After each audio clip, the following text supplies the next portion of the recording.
And we are live! Welcome, ladies and gentlemen, to Savin's World. My name is Savin, and I want to thank each and every one of you for joining me today. Ooh, bye-bye, Bo.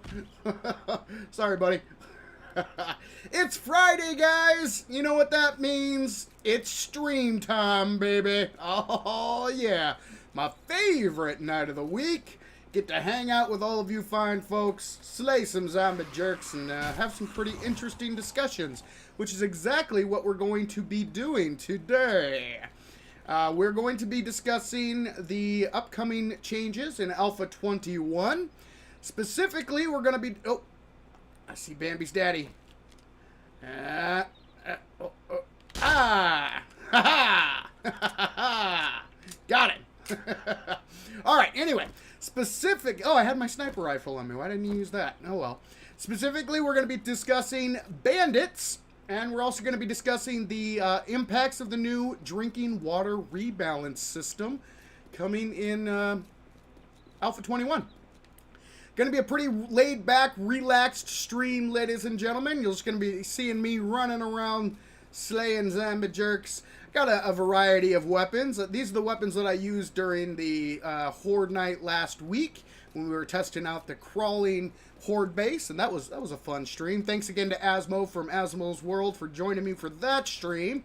But tonight we're going to be doing something a little bit more relaxed. I really enjoy the conversation streams, you know, where I can just spend more time chatting with the chat and discussing 7 Days to Die topics, seeing what you guys have to say, getting your feedback and all that fun stuff.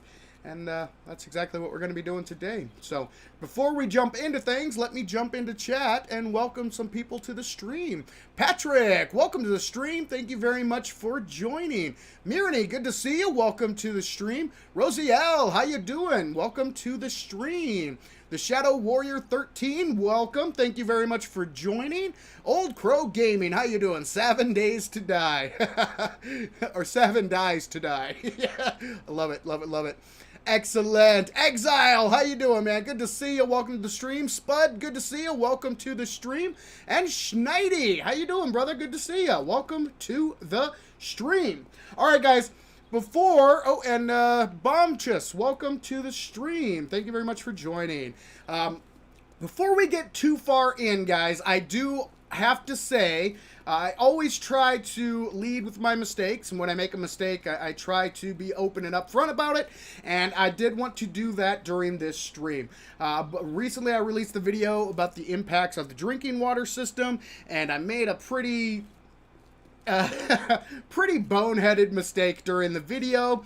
I noticed the mistake. Hello Thumper. Don't worry, I promised Ninja I wouldn't kill you. But I made a pretty boneheaded mistake. I noticed the mistake when I was doing the initial edits of the video. I made a note to change it And then I just completely forgot to actually change it out of the video. A buddy of mine called and needed help with something, so I had to go and give him a hand. And when I got back to continue editing, completely forgot that I left the mistake in there, uploaded the video, published it. And yeah, it's a pretty obvious error, and just kind of a rather silly mistake. And once it was pointed out to me by a fan, as soon as I saw the comment, I'm like, oh man, I can't believe I left that in there. I even made a note to change it, and I just didn't do it. But I immediately updated the pinned comment to let you guys all know about the mistake, and apologize for it and all that fun stuff. So basically what the mistake was, as I said, it would take an 18 by 18 square block area in order to put down 6 dew collectors. That is not the case. It would actually take a 9 by 6 area. So yes, I immediately updated the pinned comment to let you guys all know about the mistake there. So since we're going to be discussing that video in this stream, I always, like I say, if I notice a mistake, I always try to address that first and foremost right up front. So just so you guys know, mistake was made. Apologize for the mistake, and I've updated the comment accordingly, and hopefully that'll satisfy the detractors out there. But it probably won't satisfy everyone. That's okay. You can do what you do what you can do. You do what you can do. Real quick, let's say hello to Gray Legato. Welcome to the stream. Thank you very much for joining. And Captain Woodchuck, welcome to the stream. All right, guys. So like I said, we're going to be discussing Bandits. We're also going to be discussing the impact of the new Drinking Water Rebalance coming in Alpha 21, and I'm going to leave it up to you guys what you think we should discuss first. I am up for either one, so let me know. Go ahead and type it out in the chat. Let me know what you guys would prefer to discuss first. Would you prefer we go into Bandits, or would you prefer we go into the impact of the Drinking Water Rebalance? Type that out and let me know in the comments or in the chat. And we'll roll with whatever you guys decide you want to talk about. Being Just Me, welcome to the stream. Thank you very much for joining. Let's see. Hi, Savin from Utah. Well, hello, Patrick. It's really good to see you in the stream again. Good to see you. Hey, man, good to see you. Awesome. All right, so it looks like Bandits. What I find amazing about 7 days, the fact that it is still a work in progress. Makes for interesting play if it constantly changes. That is one way of looking at it, absolutely. Bandits. All right, so it looks like people want to talk about Bandits first. Excellent. As I said in my video, guys, I'm actually really excited for the Bandits finally coming to the game. This is an update that we have been waiting for a very long time. Yeah, it's a biggie. It really is. Not only are we getting hostile human NPCs, but now that Bandits are there, that will open up the gateway to so many more possible improvements in the future. We may be able, we may be getting into faction territory. We may be getting into, increasing the world building, learning more about the world that we live in or we play in here. And we also may be getting more into the storyline, the main storyline quest and that kind of thing. I'm really excited about that aspect of Bandits. Now, there are some people who were a little disappointed by the information provided regarding Bandits. The fact that the Bandits are going to be very basic, and I can understand the disappointment. Bandits have been promised for a very long time, and having a basic bandit in the beginning may seem like a bummer, but we got to start somewhere, guys. I would rather have basic bandits in the game and have those basic bandits improved upon over time than have no bandits in the game and not have those be improved over time. So my personal opinion is I'm excited for this change. It's new content. It's something new that we can really sink our teeth into. It will be offer new challenges that we will have to overcome. So all in all, I am really excited about the change. Yes, they will be basic in the beginning. I think Fatal said something along the lines they're going to be zombies with weapons. They're going to utilize a lot of the same pathing and AI that the zombies currently have. However, there will be differences. The bandits will take cover. They'll duck behind cover. They will wait and try to ambush you. So it's not like they're just going to be, Steve Buscemi here with a club. They are going to be differences, but at the same time, they are not going to be, completely fleshed out in the beginning. It's going to be a solid starting point, and then they're going to build on it from there as they go, which is, I am all for it. I think it is a good thing. It's a good start, and hopefully it will lead to something absolutely amazing in the not too distant future. So yes, I'm not as concerned about the basics of Bandits. I'm just really glad that they're actually finally coming out and they're going to be introduced to the game. And then one of the other things that I heard a lot was the rarity. Some people were a little disappointed that the Bandits were going to be rare. I kind of disagree with that. I think Bandits should be rare. Again, this is a post-apocalyptic world. The human population has been decimated. So seeing gigantic, like a wandering horde of zombies, you can get 10, 12 zombies, sometimes, 15, whatever it may be. You're not going to get a wandering pack of 15 bandits, and nor do I think you should. Because, again, like I said, this is a post-apocalyptic world. The human population is going to be very rare. Therefore, any hostile human NPCs should be rare as well. So those don't really concern me too much. I'm actually kind of excited about this change. This is going to be a good step forward for development of the game. So let me jump back in here. Grizzly Gaming, welcome to the stream. Thank you very much for joining. It's a name. Welcome to the stream. McBilly Boy, welcome to the stream. Video Gamer 24/7, good to see you. Welcome to the stream. Did I get everybody? I think I did. Savin, what weapon would you like to see buffed in the future? The stun baton. I think the stun baton needs a lot of love because it's kind of a pretty crap weapon. I mean, it has its usefulness and it has definitely been improved upon since it was introduced, but it still has a long way to go in my humble opinion. Let's see. We need Bandit Waifu. I'd like some faction stuff to go with the questing. Same with the storyline. Agreed, yes. I think it'd be really cool if down the road, because when I envision the main storyline quest, you've got your main, you've got the Duke's faction, and then you've got Noah's faction, right? And those would be like the main factions, but it'd be cool if there were smaller factions that they would add in, and you could choose to join one group or the other group, or maybe you stay neutral and don't choose either one. There's so many different ways that they could take the factions in this game when they decide to get those introduced. So yes, I'm really excited for the possibilities in that respect. All right, let's see. Into the Aether, welcome to the stream. Don't know if I said welcome to you. If I did not, welcome. If I did, welcome again. It'll be really interesting going to clear a POI expecting zombies and finding a house full of bandits instead. Absolutely, yes. Excellent point. It has been confirmed that there will be bandit POIs. So the bandits will occupy certain POIs in this game. And they've also teased that there's going to be a couple of new quest types.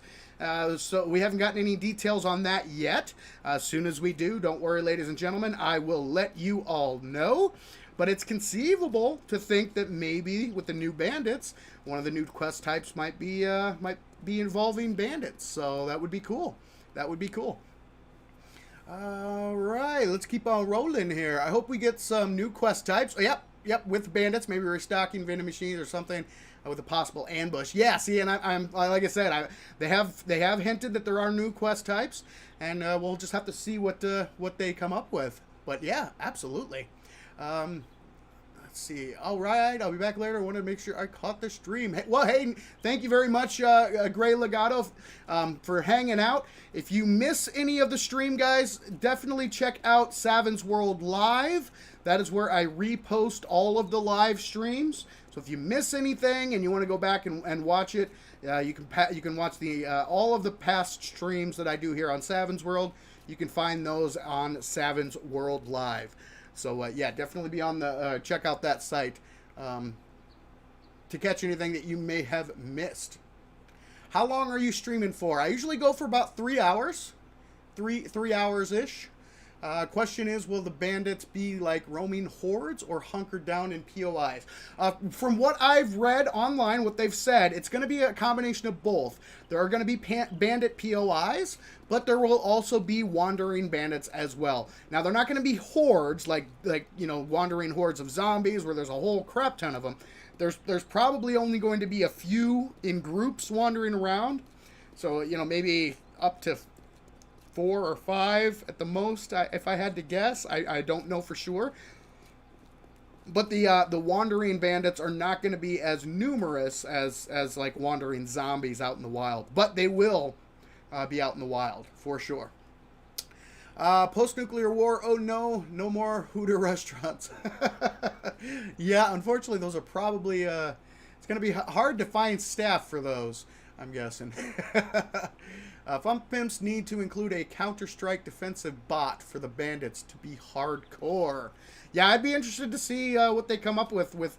I mean, I don't know if they're planning on adding much in the way of... I think the weapons are pretty much set.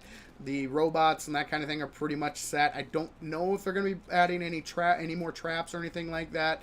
But it'll be interesting to see. And we're definitely going to be messing around a lot with the bandits. We'll check out their bandit AI, check out their behavior, their durability, and all that fun stuff once it comes out, for sure. I'd love to see the stun baton get buffed and some more variation like other melee weapons. Agreed, yes, agreed. Want the blunderbuss back. They can ditch the pipe shotgun. Yeah, I'm not a big fan of the pipe shotgun. It is not a very fun weapon. You'll notice when I did my strength-only challenge... it was... I don't think I think I barely even used the pipe shotgun in that challenge, just because yeah, it's not the best weapon. Normal Pumpkin, welcome to the stream. Thank you very much for joining. Not sure if I welcomed you or not. Sharon K, welcome to the stream. Thank you very much for joining. Let's keep on rolling here. Love to see you got that one. Imagine new zombie types, zombie bandits. Yes, new zombie types would be pretty cool, although I don't know how ambitious they are at adding those. They did mention special infected, and we may get more of those down the road, but I don't know if there's going to be much in the way of more variety in bandits. There may, I don't know. I'm not 100% sure on that. I'll be happy if they don't nerf the bows. They work great in the beginning. Yeah, they were actually they actually boosted the bows in Alpha 20. That was thanks to, I believe that was thanks to Madmole personally.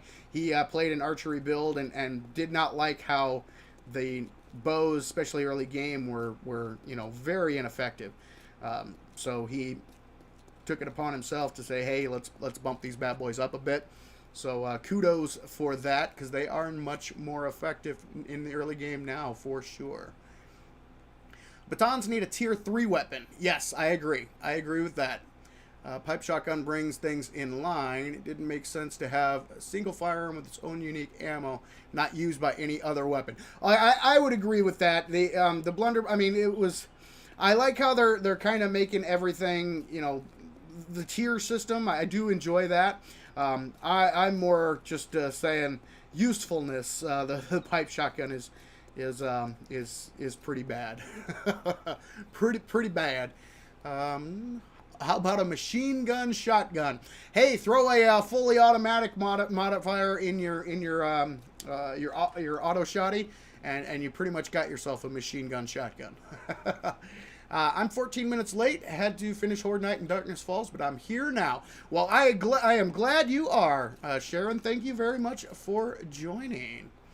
Bandit POIs, nice. You could go guns blazing or be stealthy during infiltrating those places. Yeah, absolutely, absolutely. I'm really looking forward to it, and I'm really looking forward to seeing the. Like I said in the beginning, they're going to be basic, so seeing what the limitations are, and then seeing how they get more complex, more intricate.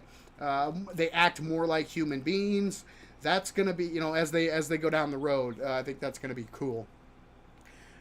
Let's see. They speed up the reload of the pop shotgun up a tiny bit. Yeah, it'd be just like a blunderbuss. Well, the added bonus of different ammo types. Yes, I agree. The slow reload speed on the pipe shotgun is, oof, it's rough. It's rough. All right. Would like the spear to get a buff, with the throw being changed to a normal power attack. Agreed. Yep, I would agree with that. It's kind of silly how, you know, I mean, it's nice in concept. I mean, it's a cool idea, tossing the spear, but in a melee situation, you don't want to toss away your melee weapon, especially if you're being chased by a whole bunch of zombie jerks, and you toss your melee weapon down and then have to run around and try to pick it up again. I think a more, you know, kind of like with the club, you got the power attack, you got the regular attack and the power attack. I think it would be similar to have a regular thrust and then like a power thrust would be cool.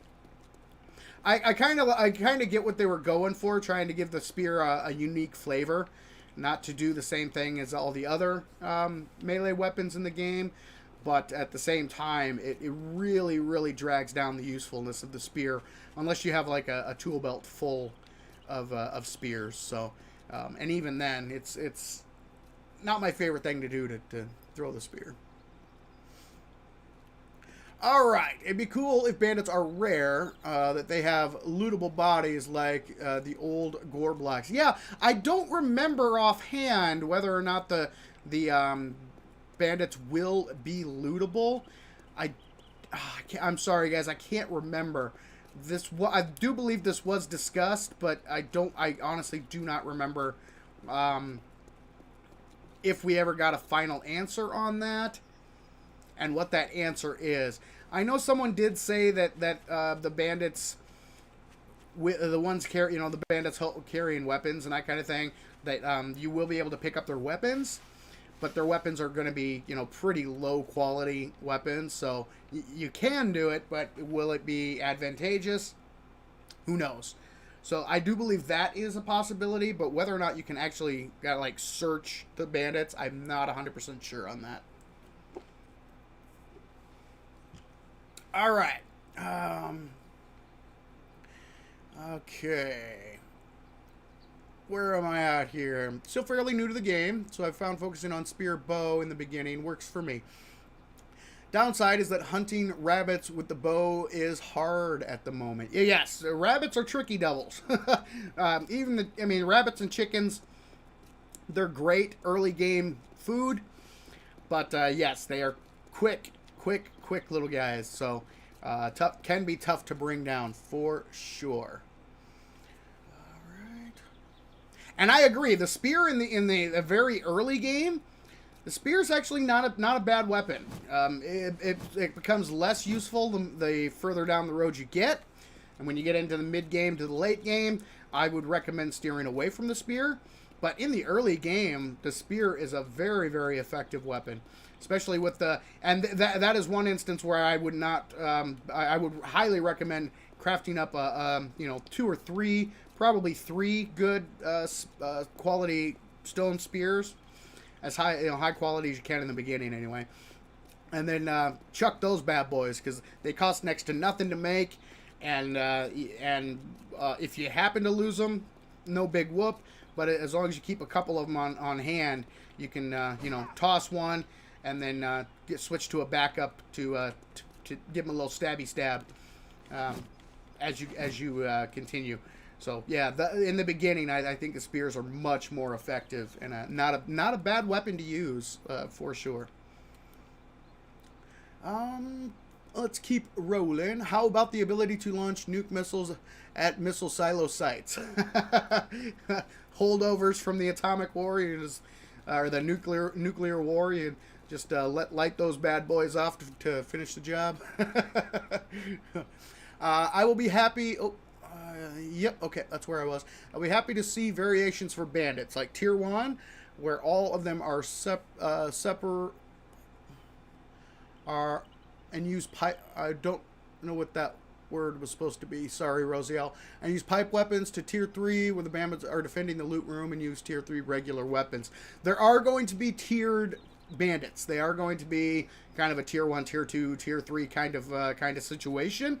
And then the tougher they get, the more armor they will have, the more hit points they'll have, the better weaponry they'll have. So that is going to be the situation that we're looking at, is a tiered bandit system, which will be cool.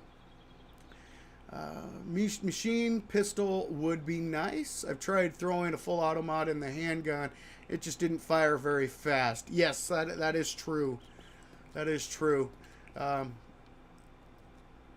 Tier 5 and military bases where bandits use military gear, Tier 5, 6 weapons, and even bombs, full turrets, and extremely difficult.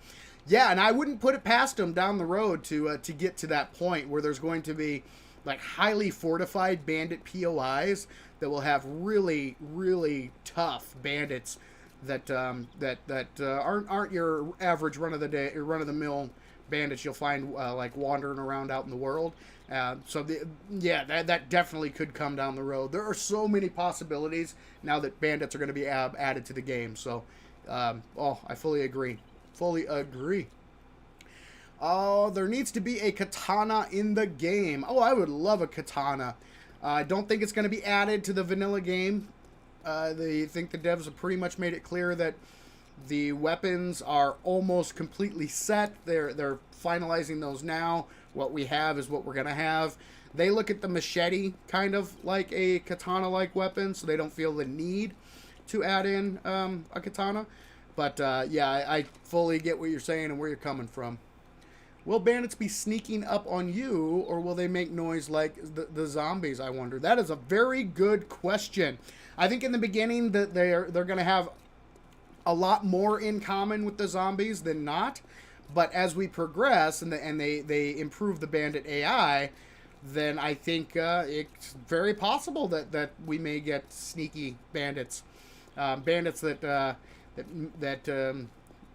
you'll have different types of bandits that you'll have to use different tactics in order to overcome the challenges they present. And really throwing a spear made of steel or iron just doesn't seem realistic. It'd be too heavy. Yes, that is also very true. I don't think you could. Let's see how far I can toss this thing here. Yeah! Holy cow! All right.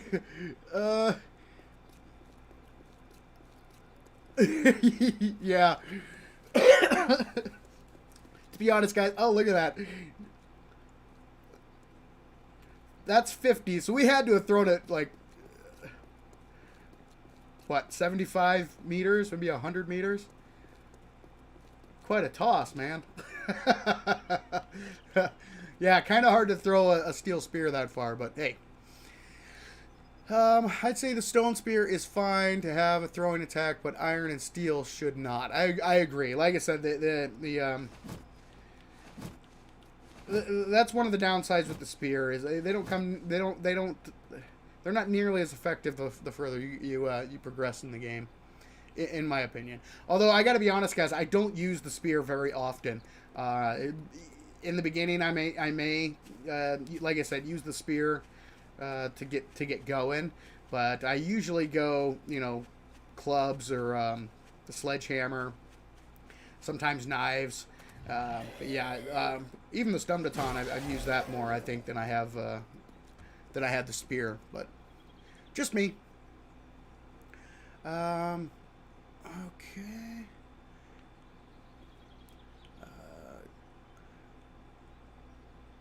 can't remember. Did they talk about bandits coming after you like wandering hordes?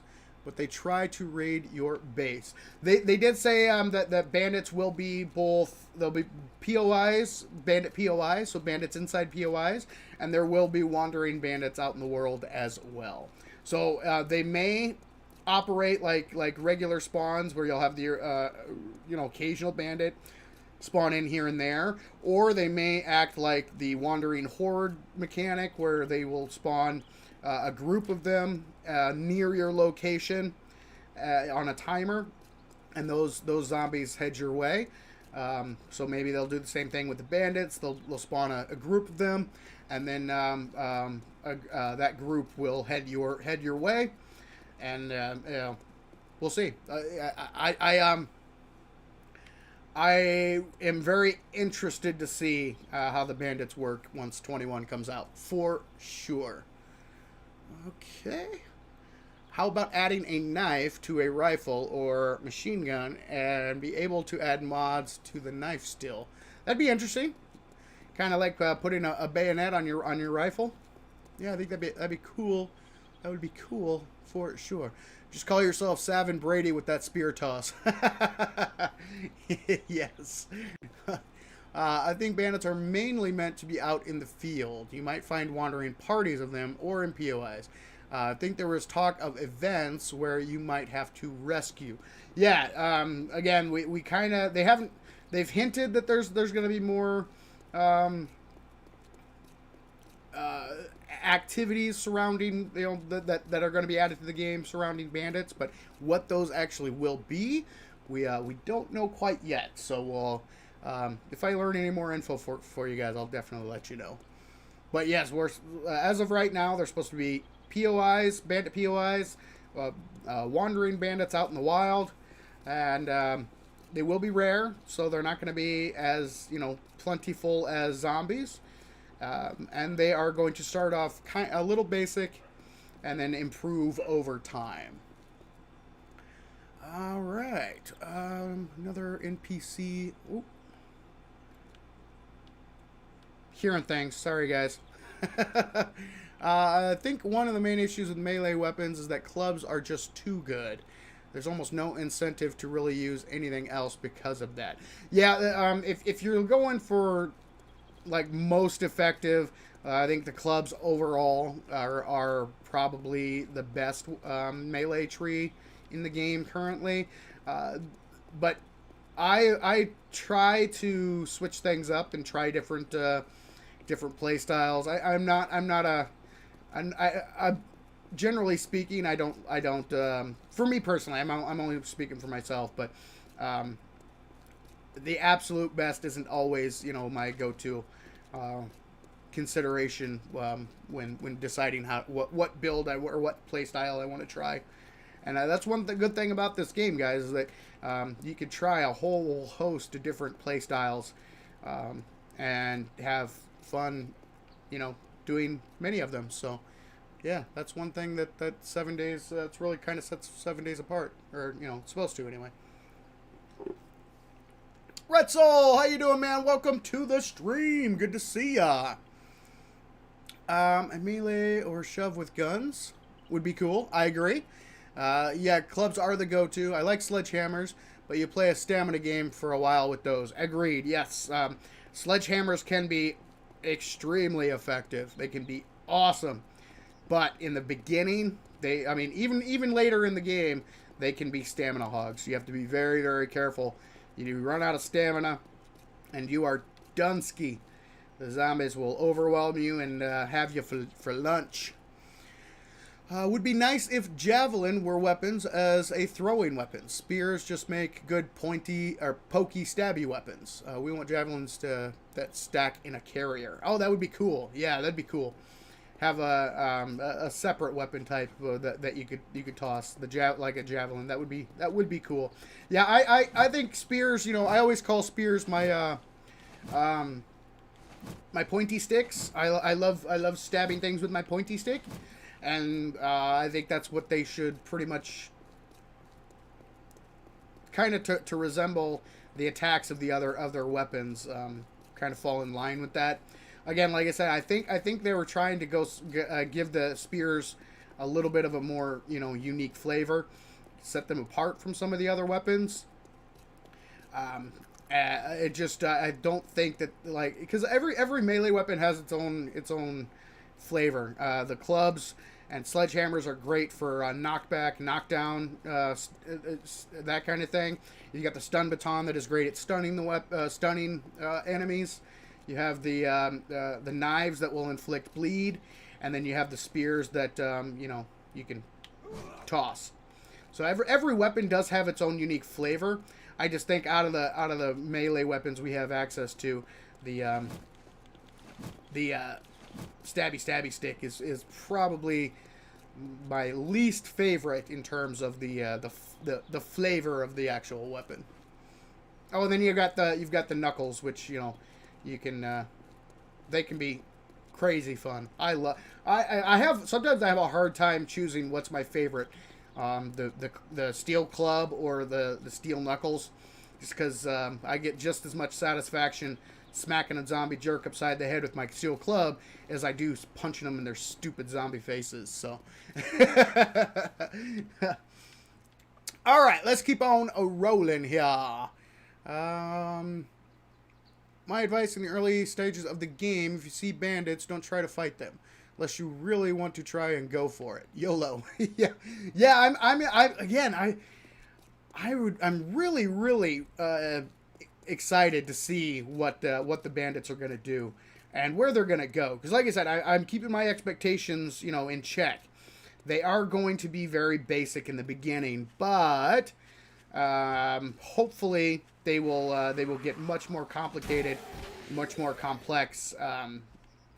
As the years progress. So that's my hope anyway. And I think that's what they're going for. Somebody asked me to go inside a POI and kill some zombies. So that is what we are going to do. Hello. Birdies? Nope. Hello. Hey, soldier. Thank you for your service. Sorry about your head. As I'm doing this, let's keep rolling. Fat Cat, welcome to the stream. Thank you very much for joining. Alicia, good to see you. Welcome to the stream. Thank you very much for joining. Javelins in a stack like grenades, Molotovs, even if it were just a stack of 5 or 10. Yeah, that'd be cool. Go into a building, kill with spear. I'm on it, Patrick. I'm on it. They're getting rid of tossing spear, giving spears a leg attack. Oh, really? I was not aware of that, Alicia. Cool. Okay, I like that. That's cool.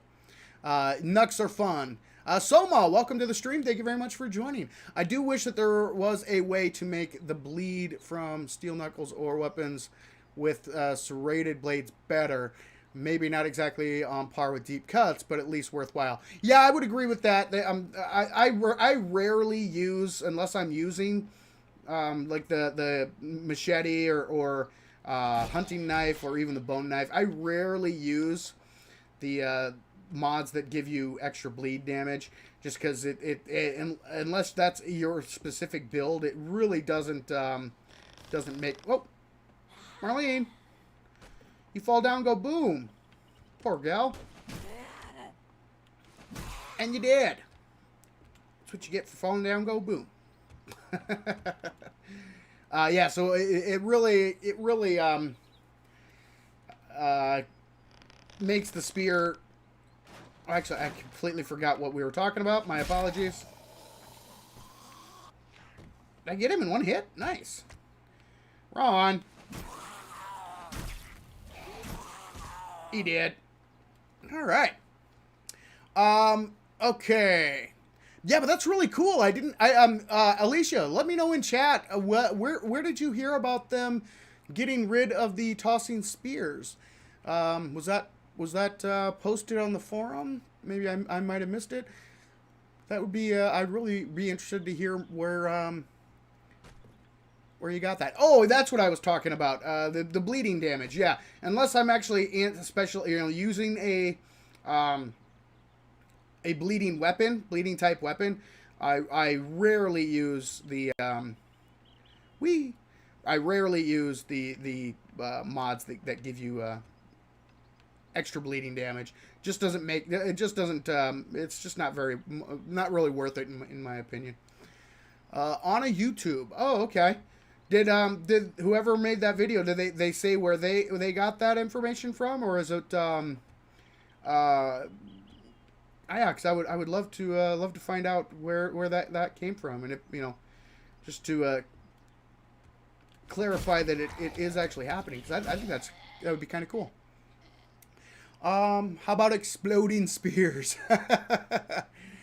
Drag a group of Z's past proximity mines. Yes. Digital Waste Server is a better way. Yeah, okay, got that one. I'd like for them to add some new traps or be able to mod existing traps. Yes, I would agree with that. Unfortunately, I don't think that's on the agenda. They don't. I don't think that they're gonna be adding more traps. I could be wrong. Maybe they'll surprise us. But from what they've been saying, I don't think we're gonna have more traps coming in the future. Let's see. Kirk, welcome to the stream, and Mr. Krabs, welcome to the stream. Thank you very much for joining. I miss the old skill system where skills go up as you use them. Yeah, and a lot of the mods, I know the Darkness Falls, I believe has an upgrade system similar to that, or a level up system. So you're not alone there. Oh. Love it. There are a lot of players who share that sentiment, who believe the same thing. So you're not alone in feeling that way. I'll throw a serrated blade on a spear just to give a mod and buff the damage. Agreed. Yeah. If nothing else can go out, because any mod is better than leaving the slot empty, because the mod, just by having the mod, it'll increase the base damage. So any mod is better than nothing. All right. I hope they update the eating animation. I do believe they are working on a lot of the player animations. Whether or not they're going to make it in 21, I do not know, but I know that they are working on animations for the game as well. What else is really good for spears other than ergonomic grip and diamond tip, tempered blade, structural brace? Yeah, see, that's the thing, is you're some of the weapons are very limited. Excuse me, in what mods are available for it. So I know Darkness Falls removes the throwing attack for spears. Yeah. You don't like every food item turning into bread. Yes, exactly right. Look at that plate of spaghetti right there. Yep. But again, guys, that stuff like that, it is kind of silly, but it's really not, top of my priority list on things they should focus on. When they get to it, I'm sure they're going to get to it and change things up. But yeah, it wouldn't be like really, really top of the list on my priority list. But I totally understand what you're saying. Come on out, bud. Haha, you're on fire. You're on fire. And your head exploded. Joey, welcome to the stream. Thank you very much for joining. Radic, welcome to the stream. Thank you very much for joining. All right. What's the best source to download mods for the game? It depends on what you're looking for. If you're looking for individual mods, Nexus is cool. You can find some pretty good ones on Nexus. If you're looking for overhaul mods, I would highly recommend the mod launcher. Yep, there you go. As Joey said, the mod launcher. What's cool about the mod launcher is you can play any of the overhaul mods, like the full overhaul mods that it includes, and there's a whole bunch of them, guys. And you can play those without having to, uninstall or switch things around or anything like that. You can actually play them in that mod launcher, and at the same time, still keep your vanilla version of 7 Days to Die if you want. So yeah, mod launcher is pretty darn sweet. We have a group like that too on our server. What did I miss? Oh, yeah, I'm really curious how learn by looting will affect the game. Some people just don't like to loot. When I play with my kids, one of them just likes to build the base. Yeah, and that is something that it's concerning. It really is. And yeah, I don't want to get into it too deep on this stream. I do have. I'm working on a video, guys, but I want to take my time with it because a lot of the comments and feedback that I've been getting, it's been a little troublesome. I'm keep all the comments coming. Never be afraid to voice your opinions and that kind of thing. I encourage it. But the sentiment that seems to be growing among the 7 Days community, and whether it's right or not is not the point. There are parts of it that I fully agree with. It's the fact that it is growing quite a bit, and it continues to grow, and I think there's a very good reason for it, for why it's happening. And I'm working on a video that's going to address that. I'm hoping to have it ready for next week, but like I said, I want to take my time with this one and really make sure that the video is thought out completely and all that fun stuff, because there are some very concerning trends in 7 Days to Die, and the response that we get when we voice concerns about those is troublesome. The response from the devs is troublesome. So yeah, understand that sentiment. I mean, there's these changes are going to change a lot, and they're going to change a lot more than just what is described. And the reason that the changes are happening, it's going to affect so much more than just, what they're the goal that they're trying to reach by making the change. So let's see. Hello, just want to let you know that your voice is awesome, and I actually listen to your films to sleep.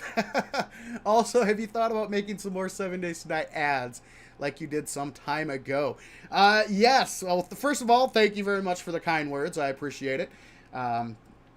It's funny. I get compliments on my voice, and then I also get a lot of oh, your voice is so annoying. You gotta love the internet, but I really do appreciate the kind words. And have I thought about making more 7 Days to Die ads? Absolutely. I do have more that I want to work on. And cause I just have so much fun making them. They're silly. They're ridiculous. They're supposed to, they're supposed to be for fun. They they make me chuckle when I watch them. So yeah, I know there's an old saying that comedians shouldn't laugh at their own jokes, but I don't consider myself a comedian, and I laugh at the commercials all the time. So I do have more ideas for more commercials down the road for sure. I just have to find the time to get them made. Yeah, so absolutely. I did, however, recently put together a new supercut video that has all of the commercials I've ever done in one. And I've also created a playlist with a lot of not only the parody commercials, but the parody songs that I've done, as well as like the Christmas songs and that kind of thing. I usually, every Christmas, I'll put out a parody. I'll take a Christmas song and make a 7 Days to Die parody version of a Christmas song. So yeah, those you can find all of those in my 7 Days to Die parody list. If you're interested in taking a look and seeing what I've gotten going so far. All right, let's see. But again, thank you very much for the kind words, and welcome again to the stream. How many more alphas do you think they're gonna do? I'm gonna say at least 5 more. Well, we've got 21 for sure. I'm pretty sure that we're going to have a 22, 23, or 20. My belief is either Alpha 23 or Alpha 24 is going to be the final one. And then they're going to go beta, polish things, and go gold. That it would be my guess, but it is only a guess. So yes. Let's see. Or custom food like Ark with adjustable stamina, health over time, tick off. Yes, that would be cool. Just waiting here in console hell. I used a shovel as a spear today. That's awesome, Mr. Krabs. I apologize believe me, I started on the console version. I feel your pain. Oh, and just so you know, be on the lookout because I do have some more console videos. Some more tutorials and tips and tricks and that kind of thing. Videos coming soon. Hey, buddy, wake up. Hey, wake up. Well, that's one way to wake up. Spear in the face. So yeah, I do have more tutorials coming for the console version. So be on the lookout for those. Hey, Buzz, how you doing, buddy? Good to see ya. This is how I say hi to my friends. With a pointy stick to the face. I guess in this world, you don't really have many friends if that's how you say hi. Okay.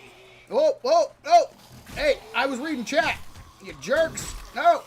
Reading chat. You're being jerks. No. Skater boy, stop. Back. All right. Anybody else? Anybody else? Can I get back to reading chat, please? All right. I think. What do we got? Hey, bud. Look like you're having a hard time there. And down he goes. All right. Is there anybody else down here? Can I get back to chat?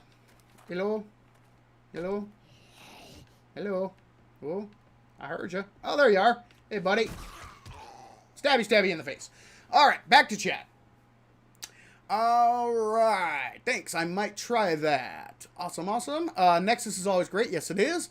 What irks me is a fun team's attitude. They remind me of D&D GM. It makes rules as they go because players aren't doing what they want, and how condescending to players saying their minds. Yeah. Again. And welcome, Chase. Welcome to the stream. Not sure if I welcomed you or not. I agree. And like I said, I'm working on a video that's going to be discussing this very issue coming out here in the near future. So, again, I want to try to have it ready for next week, but it's one that I want to take my time with. So it may have to be pushed off to the following week. It all depends on if I can get it done or not. So, okay, where are we here?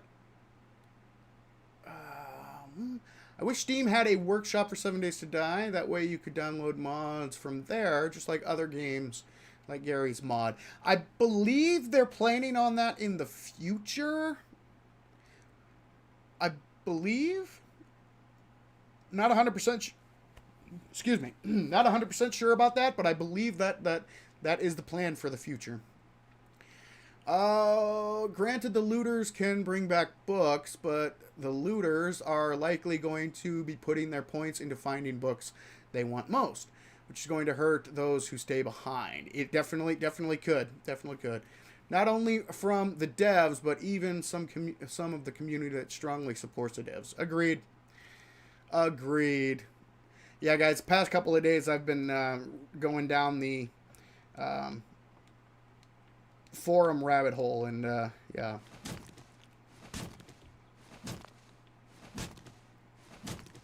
Hold on a second. I don't have any digging tools, so. Ta-da! And we're out. Back at the beginning. There we go. Mission accomplished. Cleared a POI with the spear. Excuse me. Be right back. Need to run over to the store real quick. No worries, my friend. I'm sure we'll be here when you get back. If not, check out Savin's World Live, and you'll be able to find the replay. But yeah, have a safe trip to the store. Sounds like the fun pimps are taking the fun out of the game and putting in the pimp. Am I right? Yeah, there are some questionable decisions being made, and I think players have every right to question. I'm sure people think my voice is annoying when they watch my videos. Don't worry about it. Yeah, that's what That's the great thing about the internet is, you know, there's an audience out there for everybody. Some people are gonna, you know, they'll listen to what you're, how you speak and what you say, and they'll say, "Oh, I can't stand this guy," and other people will be like, "Oh, this is a, you know, the voice is so soothing. It's so cool. I really love this guy." That's the great thing about YouTube is, you know, we all come in different flavors, you know, which is a great thing. It is a great thing. It's more like they tend to adopt a very condescending attitude towards their community when concerns are voiced. Yes. But the changes they make that gets fans unhappy is kind of middle finger to us. Let me give you guys kind of a general overview of my feelings on this on when the devs make changes. First and foremost, they are the developers. It is their game. They can, since I mean it is an alpha, so they're going to make changes until they think the game is ready to go. Nobody in none of the fans. I haven't seen anywhere that fans are saying you have no right to do this. You shouldn't make the you shouldn't develop the game the way you want to develop the game. That's not the concern. My main concern, and I've said it in the many of my videos before, is they market the game as one thing, yet they continually make changes that provide something different. And then if players point that fact out, they are quite often their concerns are dismissed. The people who respond to their concerns, they'll take like one or two little sentences out of the entire post and just use that to rip the poster to shreds, being extremely condescending and unprofessional, and just totally ignoring the main point that the poster was trying to convey. So instead of addressing the larger point, they pick one or two minor things out of the entire post that they can strawman and tear apart, which is disingenuous and does it doesn't do anybody any good. So yes, the devs absolutely have every right to make any changes they see fit, but at the same time, we're the ones buying the game, and our feedback should be welcomed and should not be just dismissed outright and met with condescension and that kind of thing. So, yeah. And like I said, I'm going to be talking about this specific topic here in the not-too-distant future, for sure. Okay, are the Fun Pimps going to add new types of landmines like claymores? I don't believe so. Yeah, I'm pretty sure that most items that are considered traps, what we've got is pretty much what we've got. And I don't believe they have any plans of adding any more. They may surprise us and toss in some here or there, but generally speaking, I think most items like that are what we have is what we have. So I believe anyway.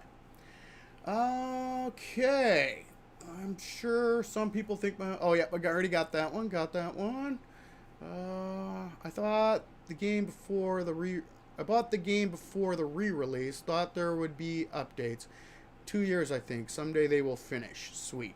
Yeah, unfortunately, the console version... Whoa.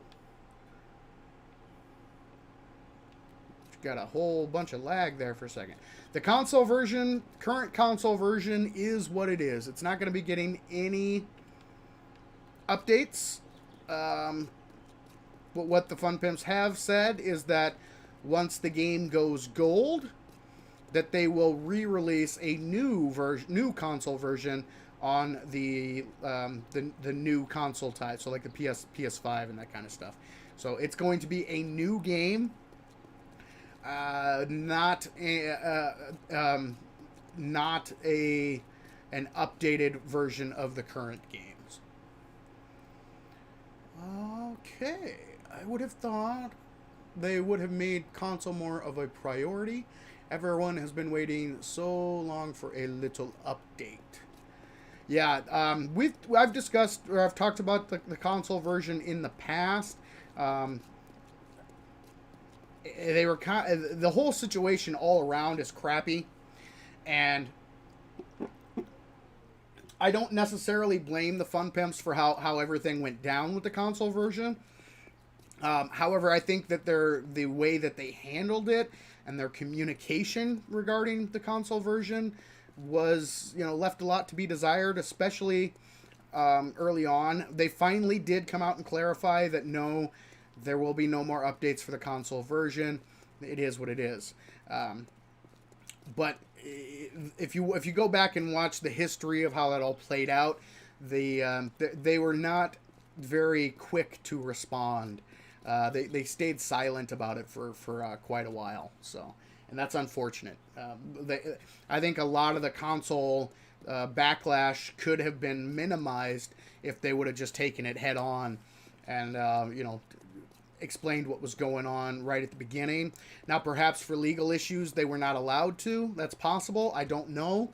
But I think a lot of the fan backlash could have been minimized had they taken a different approach with regards to communication. I've said for a while now, many years now, in fact, that I think the communication with the Fun Pimps' communication skills, how they interact with their fan base and communicate with their fan base, let's just say it's not their strong suit. So, and I maintain that opinion to this day. Okay, let's keep on rolling. I can't use a controller to save my life, but I feel for the console people. Yeah, and I love people give me a hard time a lot because I still use the controller to this day. I wouldn't play it 7 days because that's what I learned was I learned on the console, so that's how I learned how to play the game, and it's just a lot easier. It's easier for me to use the controller just because I'm just so much more familiar with it. I have, thousands of hours in the console version before I even transferred over to the PC. The update is Spears is only for the latest Undead Legacy. Ah, okay. Cool. Well, that's a bummer. It'd be nice if that came to the vanilla version, because I'm not a big fan of the power attack with the spear. It just doesn't make sense to me. See, they're losing money. Yeah, I think this game would be a massive hit I think it will be a massive hit on the PS5 and the new Xbox once it goes gold and they release the new version. Hopefully it doesn't take them too long to get there, because the console players have been patiently waiting for a very long time. And I think they have a massive opportunity there. Absolutely. Because console players, there is still a huge market for console games. Huge. All right. I think you reached to them with a well-written post, and they and their fanboys spat on your post. It wasn't, if there is a post, because I don't interact on the forums, guys. I will read them, but I do not interact on the forums. The only forums that I ever posted on is the when they did Alpha 20 Streamer Weekend. I had to post some stuff there, but yeah, so I haven't personally ever done any posting on the forums. I avoid the forums like the plague as much as possible. I do read the patch notes and the update notes and the dev diary when the updates come out. But other than that, I do not really search through the forums. I have been told that there are forum threads dedicated to me, and the devs were not very kind, let's say. But I have no interest in reading those. People can say whatever they want about me. I personally couldn't care less. They, you know, I'm perfectly okay with if they want to trash me online. That's fine. Go for it. Ain't gonna bother me none. We need more trap POIs. Trap POIs. You mean like traps in POIs? Yeah, because the fun pimps love doing trap POIs, where you fall down and you're into a pit of like 10 zombies. That they definitely do love doing that. Let's see, Cry Havoc, welcome to the stream. Thank you very much for joining. All right, you should clear a POI with dynamite. I would probably bring the whole POI down around my ears. But it might be fun. I've been playing since there was still a mini map on screen. It took a long break because it felt like every time they took one step forward, they took 2 steps back. Yeah, and that's kind of what I said in my Bandits video. Because the thing that concerns me the most, I'm really excited about Bandits. Unfortunately, the Bandits are being introduced at the same time that they're making major overhauls to existing systems. So systems that have been had complete overhauls done to them in the past, they are getting complete overhauls done to them again. And anytime you overhaul a major system in the game, that's going to come with more bugs and more problems that they fix, or gonna have to fix. And that's just going to take time away from developing the new content like the Bandits. So, yes, it is awesome that Bandits are being introduced. But on the downside, it's also going to, because of the other things coming in Alpha 21, it's a lot of development time is going to be taken away from the Bandits to fix other stuff. Now, excuse me.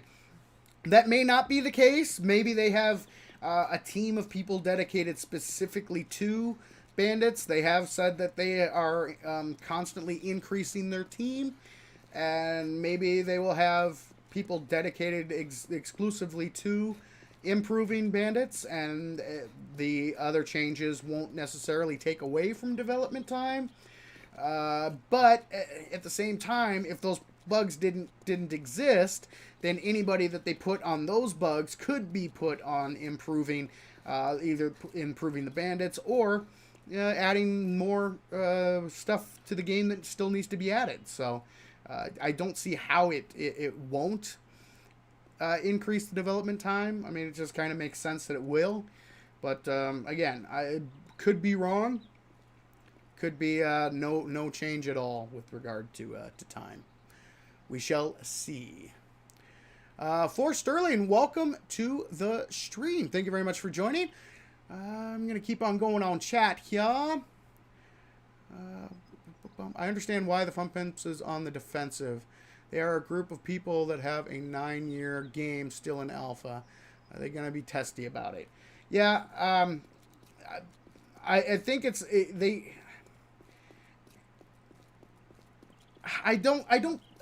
I kind of see your point. I mean, the game has been in development for quite a while. But at the same time, even if the game were brand new, it doesn't matter how long the game's been in development. You still don't want to allow your employees to interact with your customers in the way that some of the people on the forums do.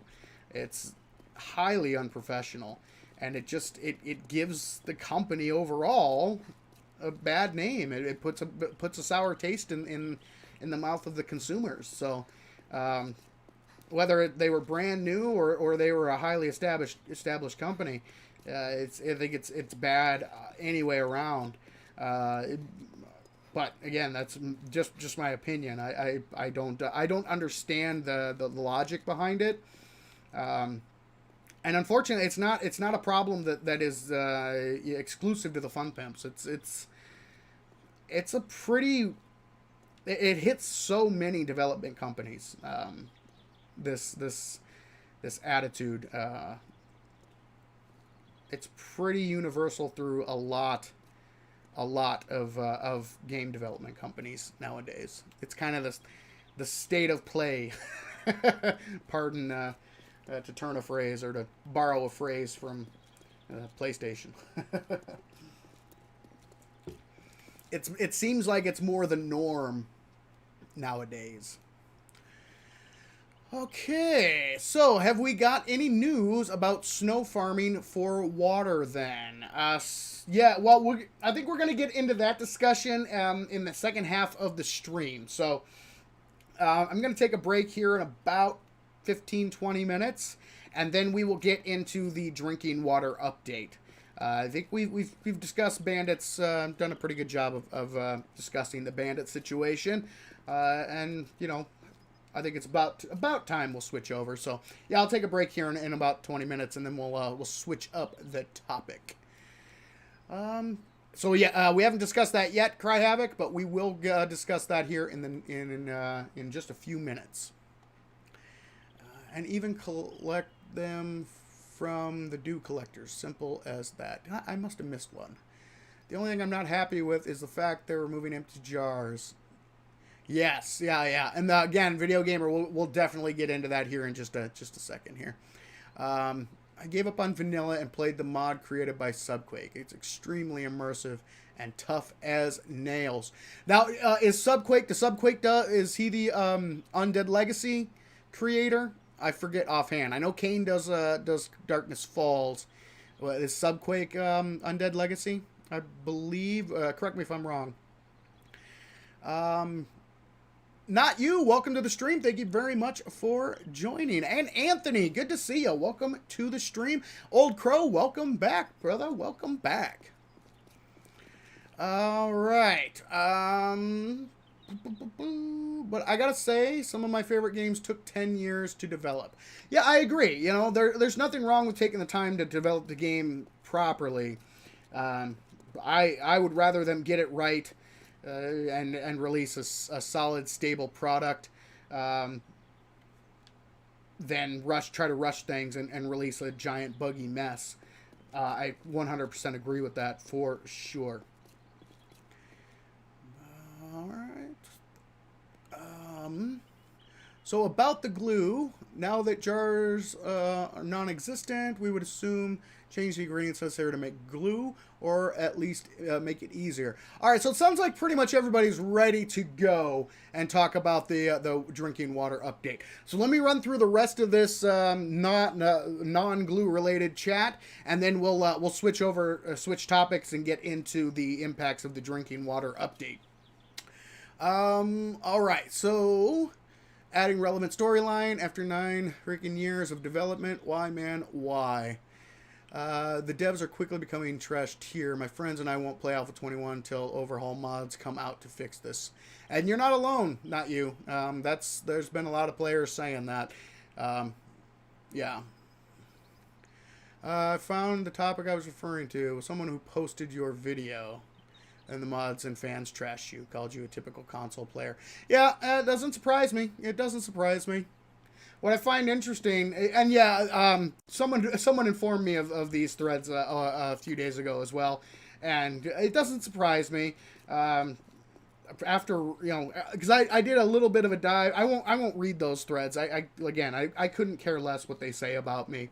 But I find it interesting that you know, they have no problem, you know, trashing me on the internet, yet they have never reached out to me personally to discuss any of this, except for one. And I got to give a shout out to Fatal. Through all of my research on the forums, I have to give a shout out to Fatal, because he, I find his responses, his comments, the way he interacts, I mean, I have no issues with how that dude interacts. So yeah, Fatal his answers are straightforward, to the point. He's not afraid to say I don't know if he doesn't know, and he, generally speaking, treats customers or treats the posters with respect. And so shout out to Fatal. He does a great job, at answering questions and responding to player criticisms and feedback. So, and he is the only dev that I'm aware of who has ever commented on one of my videos, and he did so in a respectful way. I made a video about the stealth build and how in the new update all of the sleeper volumes were set to attack, and I found it really odd and thought at first that it kind of destroys the stealth system because they automatically will just wake up because the attack. Oh, hold on a second here, Old Crow. I will show that. Okay, there we go. So yeah, he came in and and hey, this is I believe this is the POI I used in that example. In that video. Let's go around back. Yep, this is it. I use this church as an example. The moment you cross this threshold, you enter the sleeper volume, and all the zombies wake up and attack you. And he pointed out, he came into and left me a comment saying that it's not 100%, it's not totally correct because they did change the way that stealth was calculated, and that the new sleeper volumes take into consideration a whole bunch of factors, including light and stealth level and perks and that kind of thing. So pretty much he provided me information that I was not aware of in a respectful way. And I immediately, I looked into it, and I immediately researched it, immediately saw, oh wow, he's correct. I totally missed this. And I made a response video updating my previous video and saying that, hey, you know what, guys, I got this one thing wrong. Thanks to Fatal, he left me a comment to show me what I was missing, and I updated the video and went on with my day, you know. So that was awesome. And again, like I said, hats off to him because I think he does a great job interacting with the community and the concerns that the players have, and answering questions where he can, and that's the way it should be handled. So, okay, let's keep going here. Savin doesn't even play on console. Yes, and I still do from time to time. I don't play nearly as much as I used to. I used to play every day for hours on end. But then ever since I switched to the PC, it's been pretty much PC for the most part. But every once in a while, I'll get into a little nostalgic mood and head on back to the good old PS4 version and give that a go, because I have a lot of fond memories, and it's what really hooked me into this game in the first place. So I play vanilla after 4,500 hours. You got that much time to worry about things. Get a job and get away from the computer. Enjoy what you got while you got it. Haters gonna hate. That is true. Haters are gonna hate, and that's why I don't. Like I said, people could say whatever they want about me on the internet. I really don't care. Couldn't care less. Yeah, not really gonna bother me one way or another. Oh, it's Bambi's mom. All right, we're gonna use the sniper. Okay, here. Let's see if I can use the mouse here. I need to. Nope, Bambi's mom. Nope. Ah, she got away. All right. Wait, that ain't gonna fly. It ain't gonna fly. We gonna find her. We gonna find her. Aha! Bambi's mom. All right, come on. Peek your head around there. All right, hold still. Ah!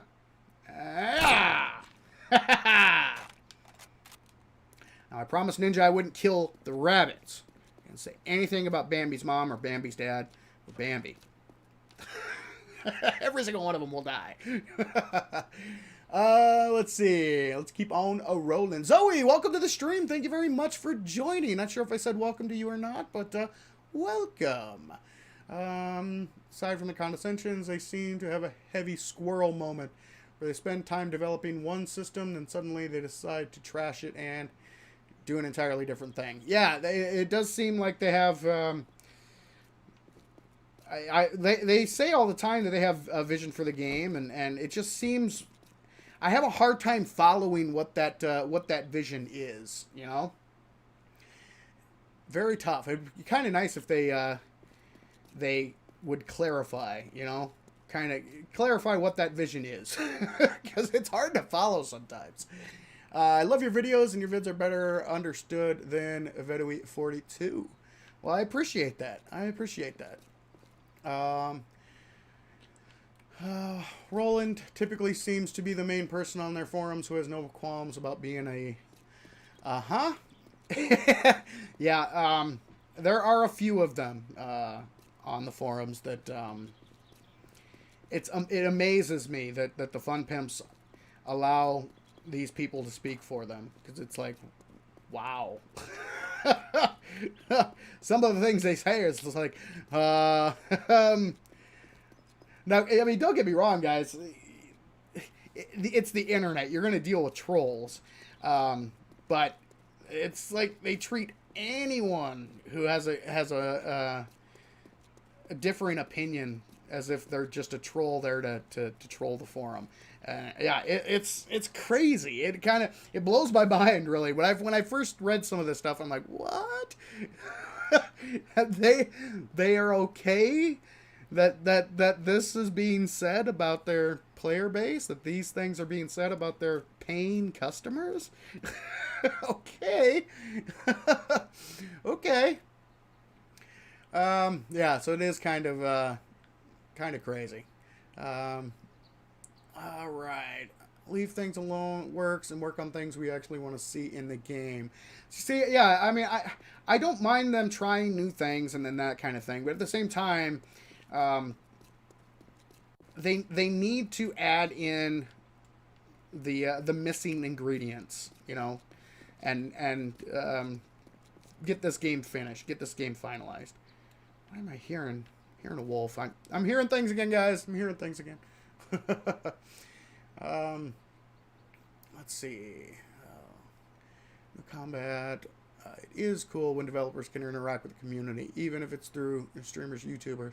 This interaction also reach the fandom. Yeah, I love responsive developers. You know, that actively engage the community. I think that's a great thing, and it helps to create a very, very loyal fan base, and ensures the future not only of that product, that game, but it also helps you with future products as well, future games. So, and the Fun Pimps say that they have more games in the works. They already have stuff planned. They're already working on games other than 7 days. So, fostering a positive experience or a positive relationship with your fan base, with the fan base of an existing title, is only going to help you in the future when launching a new title. So, yeah. Mods shouldn't have to fix a game. Yes, I agree.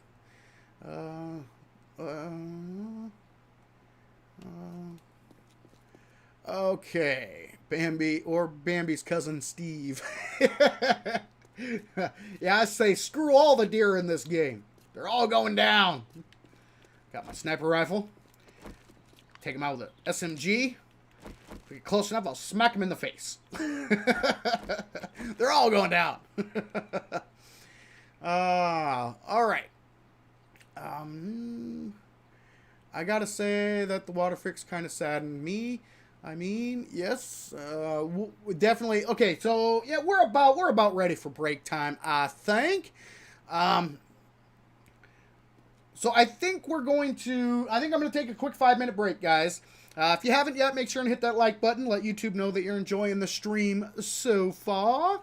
And I'm going to take a quick 5-minute break. When we get back, we will get into let's do this. Whee, let's fly. We'll get into the Drinking Water Rebalance and some of the side effects that it's going to have on the game. And the one that I used in my video is glue. It's going to have a major impact on glue production. And oh, look at that. Guys, it's not a stream until the sex bots arrive. All right, hold on, guys. Let's see if I can all right. Hide. There we go. All right. See, they heard that I was going on break, and they're like, go, now, send the bots. Send the bots. Oh, love it. Love it, love it, love it. All right, guys, yes, let's take a quick 5-minute break. And when we come back, we will get into the drinking water update. We'll talk about that. So give me 5 minutes. I'm going to throw the commercials on. And I will see you all in a few. Hey there, folks. My name is Buzz, owner of Buzz's Bar. Proud purveyor of our world-famous Grandpa's line of fine spirits and adult beverages. My grandpa always used to say, booze makes you better at everything. So he whipped up a special batch of moonshine, Grandpa's Learning Elixir. Are you looking to master a high-powered, fully automatic firearm? Well, toss back some Grandpa's Learning Elixir and lock and load. Looking to increase your proficiency with some complex motorized tools? Well, don't forget the Grandpa's Learning Elixir. Down that moonshine and get to work. So come on down to Buzz's Bar and grab some Grandpa's Learning Elixir. It makes you better at everything. Please drink responsibly.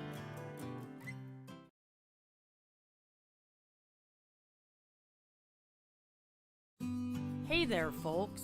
My name is Nancy Sylvia Anderson, and I'm the new owner of Poppin' Pills.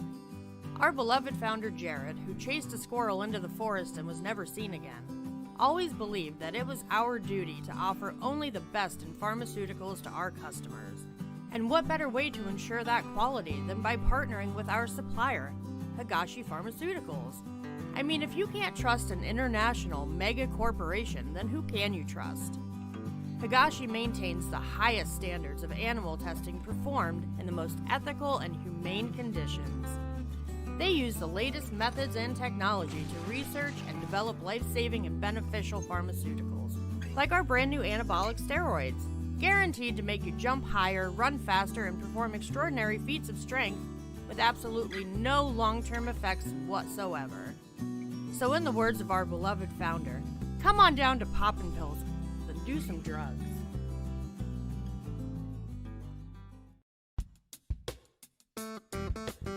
Hey there, boys. My name is Candy, owner of Big Buns. It's totally a bakery. People just can't resist getting their hands on my big buns. The girls and I just love churning the butter, kneading the dough, and whipping up the tastiest of treats that you cannot resist putting in your mouth. We use only the ripest peaches, melons, and mangoes, and our milk cans are refreshed daily. I'm so proud to announce our latest creation, Jigglypuffs. They are just so delicious, and boy, do they jiggle. So come on down to Big Buns and get your hands on some now. We also offer private baking lessons. The girls can take you one-on-one or entire groups at a time. They have what it takes to satisfy your every baking need. So don't get all hot and bothered. We prefer hot and buttered. Ron, sweetie, I think the camera's pointed a little low. I'm sorry. So come on down and get your hands on my Big Buns. Big Buns, it's totally a bakery.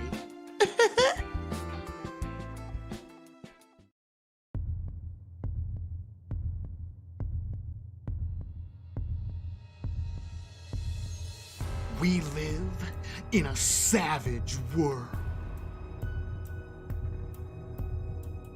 And I, Dirk Savage, know that better than most. So I opened Savage Country to help prepare you folks for this savage world. You wanna talk savage? I've seen some stuff and some things. Stuff that would drive most men insane. Things that would make you want to curl up and die. Don't believe me? I once tried to grab the last $20 Blu-ray player from Mo Powers on Black Friday. I once made an innocuous post on Twitter. One night, I had a little too much moonshine at Buzz's bar and woke up next to Arlene. Hey, Dirk. No amount of forgetting elixir will erase that. Oh, God. So please, folks, I beg of you, learn from my mistakes. Shop at Savage Country and prepare for evil. And we are back, ladies and gentlemen, or I am back, I guess. There's a mouse in my pocket. There we go. All right, we're back on the ground floor. Here we go. All right. Thank you very much, ladies and gentlemen, for hanging with me. Refilled my beverage, got up and stretched. I am ready to go for the second half of the stream. And we're going to be discussing the Drinking Water Rebalance and some of the side effects. And if you guys would like, I can go over, the basics of what we can expect, what's going to be happening, what's going to be changing, and then we can go from there. I think that'd probably be a good place to start. Real quick, Red Right Hand, welcome to the stream. Sir Kevin, welcome to the stream. Thank you very much for joining. And I'm glad that you guys enjoy the commercials. Like I said earlier in the stream, guys, I do plan on making more of those in the future. I've got some more ideas that I would like to bring to life. But I always have fun making them, and you guys seem to enjoy them. So yeah, they're fun. But it's good to be back. Let's get back into it. So, the Drinking Water Rebalance. It's an interesting change. Chicken! Come back here, chicken! Nope. Whoa. No. Come back here. I'm gonna stab you. Stab you! Got it! Ha ha! Chickens and deer will die. It's an interesting approach to take, for sure. So the basics behind the change, the fun pimps think that water is too easy to obtain in the current version, and there's some validity to that point. The water is very easy to get. You can get a bunch of water really, really quickly. So they're trying to make the survival aspect a little bit more survival-y, so you have to work a little harder to survive in the game, which is an admirable goal. I believe that, yes, the ability to get your hands on large quantities of water and make that water potable in this current version is pretty easy. It's pretty easy. The way they choose to go about making that change, well, it is interesting. Let's just say that. They are removing empty water jars from the game. They are making fresh water, like boiled water and drinks, much more rare in loot. and they have removed the ability to gather snow. You can no longer make potable water out of snow. You can't make murky water out of snow. Snow pretty much is used in the yucca juice smoothie recipe, and as snowballs to throw at zombies and throw at your friends. That's pretty much all they're used for now.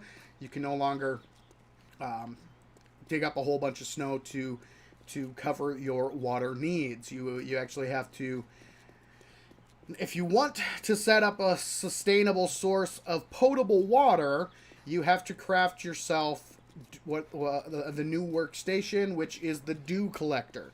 And the dew collector is a rather large new workstation. It's a 3x3 area of space that it takes up, and it will generate 3 bottles of boiled water in a 24-hour in-game day period, 24-hour period in game, give or take. So that's the basics around the update. However, by removing the ability of the players to gain water in bulk, it's going to have some side effects. And one of the most obvious side effects is the effect it's going to have on crafting glue. And there are some builds in this game that glue is essential for their build. The example that I used in my video is the archery build, because even though the archery weapons have been buffed, they still do not make very viable Horde Knight weapons on their own using regular ammo. So either stone, iron, or even steel bolts and arrows. You can't generate enough damage fast enough to take on a horde. So what a lot of players do is they use the exploding bolts instead. Well, every single one of the exploding bolts requires a roll of duct tape. Every duct tape requires glue. Every glue requires, well, it used to be murky water, but now it is boiled water in order to craft that glue. So, yes, they did. I mean, had they not changed the recipe, it probably would have been even worse. It would have made the problem even, that build even harder. But even just changing it from murky water to boiled water in order to make glue, that still is going to make that build so much more difficult, so much more tedious, time-consuming, and overall, it's going to be a headache. It really is. It really is. In order to generate the glue that you would need to make 100 exploding bolts or arrows, it would take 6 dew collectors, roughly. Then on top of that, you have to collect the water from the dew collectors every single day, which is tedious and time consuming. The area, the dew collectors are not small, so you are going to need a large area, and 6 dew collectors is just enough to get the water that you would need in order to craft yourself your bolts. It does not take into consideration what you would need to actually live for the entire week. So you are definitely going to need maybe twice that number of dew collectors. And the problem with the dew collectors is that they are almost, even though they say that there is a rare chance that you can loot the filters. So in order to craft the dew collectors, you need to get a filter. That is one of the required ingredients in the new dew collector. In order to craft one, you're going to have to get filters.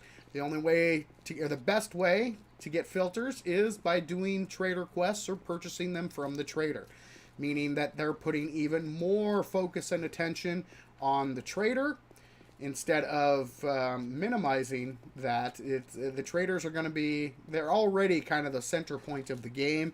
They are going to be even more so now with the new Drinking Water Rebalance. So there were some players that were asking, hey, I play with traders off. How difficult is it going to be? And they were asking, well, is the trader the only way to get the filter to make the dew collector? And the answer they received was, it's technically a rare drop in loot, but nobody that has had access to the new system and has played it actually ever looted a filter. I think Roland said specifically that he has never, I'm not sure if it was Roland or not, could have been somebody else, but they have never actually looted a filter in loot. So they rely entirely on the trader. You have to go to the trader and do quests, get it as a quest reward, or you purchase it from the trader for 1,500 dukes, and you're going to need a whole bunch of those and a giant field of dew collectors in order to maintain your hydration and get the glue that you need to maintain your playstyle. So, and people were, they had valid concerns about this, and the way that some of the, some of the answers, it was rough. I was reading some of these replies, and I'm like, holy cow. These guys have legitimate questions, honest criticisms, and I was just kind of taken aback at some of the responses. It's like, oof, wow. It was crazy. Hey! Hi, Bambi's mom. Aw, Bambi's mom disappeared. So yeah, that's the basics of the new Drinking Water Rebalance. I understand the what they were going for. I understand, and I kind of agree with the point that water is rather easy to obtain. Potable water is very easy to obtain. However, I think what they're missing is that they have the right, like, they kind of have the right problem, but not really. They didn't really narrow down the problem to exactly what is causing. So, like, they know what they want to get to, but the way they've chosen to get there just doesn't make any sense to me. And it could have been done in a much better way that would have expanded player options instead of limiting player options.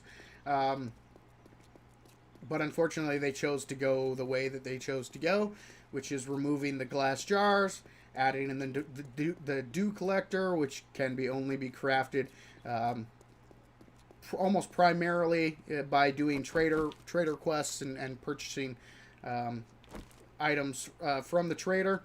So yeah, it was all around just, I'm not a big fan of the direction they decided to go. It kind of a little baffling in my humble opinion. The problem isn't the empty jars. The problem isn't being able to collect water in bulk. That's not the issue. The problem is making that liquid inside the glass jars potable. That is really easy. Right now, you throw it on you get yourself a campfire, throw it in there, boil it up, boom, good to go. And yeah, that is simple.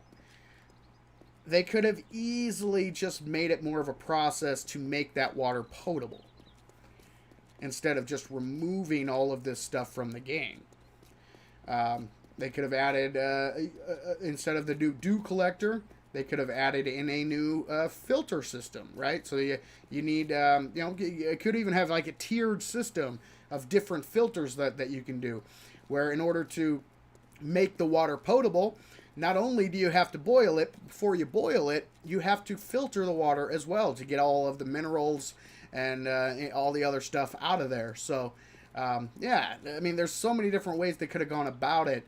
They could utilize the radiation system and say that that you have to get rid of the radioactive particles and then boil it off to get rid of the microorganisms and that kind of thing. And in order to make it potable. But yeah, they chose instead to remove the glass jars, remove the ability to use snow. You pretty much do not have the ability to gather water in bulk at all anymore, which is going to be detrimental to a lot of play styles. and a lot of the way that a lot of people like to play the game, and it's going to make you even more dependent on doing trader runs and interacting with the trader. In fact, one poster on the dev diary said flat out, I disable traders. I do not use traders. Am I screwed? And the response they got was, yeah, you're screwed. And I wish I were being, I was exaggerating, but no. The response they got was, yeah, you may be screwed. So, yeah. Oh, Kelly, welcome to the stream. Good to see ya. Very good to see ya. No worries at all. Just glad you were able to make it. You missed our first sex bots of the night. I always say it's not a good stream until the sex bots start jumping in. So, but no worries, I took care of them. So I'm just glad to see you, man. Glad to see you. So yeah, guys, that's the basics of what we can expect in 21. It'll be interesting to see how players feel about this once it actually comes out. But there have been a lot of concerns raised already. And the change is already made, so this is what they're going with. We'll see where it leads in the future, and if that's going to change. Yeah, I don't know. We'll see. But let me know in the chat what you guys think. If you have any questions or anything like that, let me jump back in. I probably missed a bunch. I apologize, but I'm just going to start from where I can see here. I feel like some of these drinking water changes that people are not happy with are just... big middle finger from the fun pimps. See, and that's one of the areas my video is going to focus on is whether that's the case or not. The perception is really what matters, and there is a perception, a sentiment that is growing, that is troubling, and that could cause some problems. So. Shannon is here. However, she was slightly crazy due to being in a wedding for her sister tomorrow. Oh, that's awesome. Well, tell Shannon hello and tell her I completely understand, and tell her sister congratulations. And yeah, that's awesome to hear. Really awesome to hear. Have fun at the wedding. Absolutely. Weddings are fun. They can be. Turns me off of a game when devs make changes because they dislike their playstyle the players use. Yes, and again, that goes back to the perception that I was just talking about. That may not be the case. It may not be the reason why. But if players perceive that to be the reason, and you do a poor job of communicating the actual reason and what you're trying to go for, then you cannot blame the players for having, that idea or having that feeling. It is incumbent upon them, if the players do not have the right information, it's incumbent upon them to provide that information and dispel anything that... Ooh, Copper, come here, I'm gonna stab you in the face with my pointy stick. No. Oh, okay, switch weapons, please. He just wouldn't die. Asmo, how you doing, brother? Welcome to the stream. Good to see you. Oh, darn it, I did it again. Sorry, Asmo, I keep forgetting to add you to the moderator list. Actually, you know what? I think I might be able to do it here. Hold on a second. And add moderator. Asmo's World is now a moderator for your channel. There we go. All right, there you go, Asmo. I got you taken care of, brother. Yes, Happy to Game, welcome to the stream. Thank you very much for joining. And Bandits, welcome to the stream. Thank you very much for joining. Farva08, welcome to the stream. If anybody else joined and I missed you, I apologize. Oh, here to educate, not to respond. Welcome to the stream. I think I got everybody. Ben Bats, welcome to the stream. All right, completely forgot what I was talking about and where I was going. Mo is unhappy with this tree over here. Not quite dead. He's getting better. Yay. Ooh, we got a spider. Hey, buddy. Shut up. Get your screaming. Nobody cares. Screaming at me. You joik. I'm trying to stay out of the downtown area, guys, because every time this is my testing world, and yeah, it's been around for since Alpha 20 dropped, and I try to stay on the outskirts because every time I go downtown, I get error messages and funky things happen. So, so I just been running around the outskirts of town. All right, let's see. What about the drinks like red tea, goldenrod tea, food recipes? Any changes to those? I don't believe that they are changing the food recipes. Pretty much they are what they are, I believe. Hello, what do you think of 7 Days to Die development as a whole? Do you think they need a new project manager? That is above my pay grade, I would say. I do believe that they're how do I say this? I love 7 Days to Die. I love how far it's come. But lately it does seem like a lot of the changes are kind of like out of nowhere. Kind of like, because they keep saying they have a vision, but I don't see the through line. I don't see the through line, the connecting tissue, and that would kind of clarify their vision. I don't see it. So what it would take in order to get, I mean, maybe they do. I don't know. I do, because I don't know how their development team is structured. I'm not privy to that information, so I don't know how the game is actually, who's directing everything and that kind of stuff. But it does seem, and again, I go back to the perception argument. It's the perception that is taking root is that it does seem to be. There doesn't seem to be any rhyme or reason for some of these changes in the minds of a lot of players. And, whether that's true or whether that's not for me to say. I'm just saying the perception is there, and I can understand why some players would feel that way. Makes if you just look at it objectively, yes, I can understand that sentiment. I can understand that feeling. And in some cases, it may be warranted. In others, it may not. But again, it's not up to the players to correct that narrative, to correct any misinformation about the game, about the development. That's they are the ones that have the information. We're not privy to the board meetings and the round table discussions regarding what is happening and why. We don't have that information.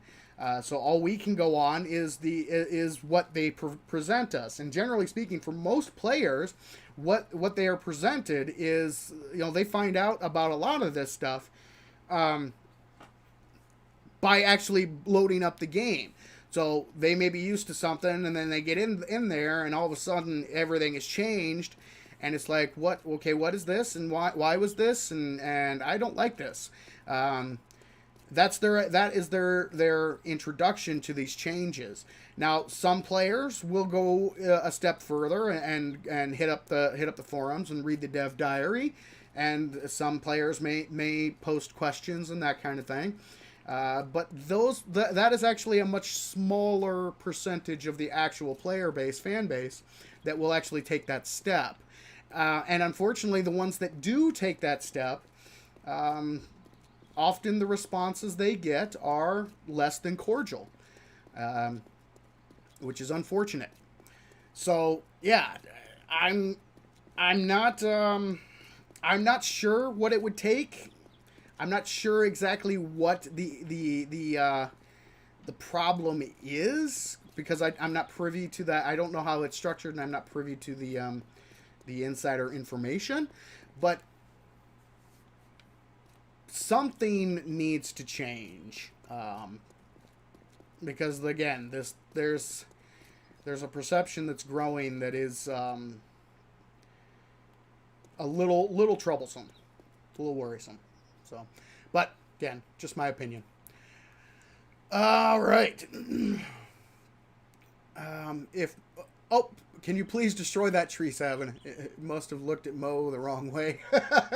Yeah, Mo was not happy with that tree. Sorry, Asmo, I didn't see your message until now.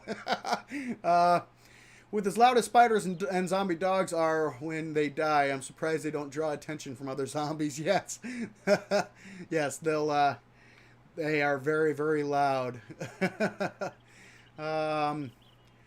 If I'll restart, then I'm sorry, Bandit. I must have missed your original message. I'm not sure. I spent months working on my world. Not sure what may have happened. So yes, apologize for missing that. You can set your game to not update and just stay in 20 and keep playing your world. Oh, okay. So you're talking about, yeah, if you're talking about when Alpha 21 comes out, as with every major update, the game saves, the worlds will not transfer over to the new update. So yes, you will have to, in order to play the new update, you will have to update your world, start a new save. Old Crow was saying, you don't have to upgrade to 21. You can stick with the same version. That's for sure. Devious, welcome to the stream. Hello from Germany. Well, hello to you, and thanks for joining. I appreciate it. All right. You need to see the vision, trust the vision, to believe in the vision. Will it, though? You might have better RNG this time around. I'm nearsighted. My vision sucks. So does mine. I wear glasses, and yeah, without them, I can't see 2 inches in front of my face. Blind as a bat.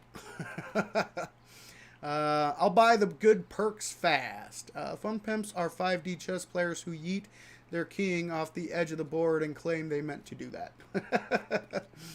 I can sometimes I can understand why yeah, I can see where you're coming from, I guess we could say. I'm staying in 20 until I know the really rough bugs are worked out of 21. So maybe a few months after release I will update. I just learned the hard way in past alphas. Yeah, and that's typical, guys. When a new alpha comes out, generally speaking, there are some pretty major bugs that they have to work through. So yes, if you do jump on Alpha 21 as soon as it comes out, just know that going in. This is still an early access game. Early access games come with bugs, and especially with a new major update, you are definitely going to have to deal with some issues.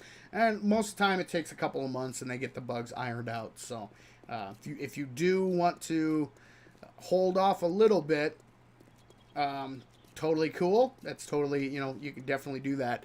But eventually they'll get them. They usually get them pretty well ironed out. The major bugs anyway with the big updates. So okay, let's keep on rolling. All right.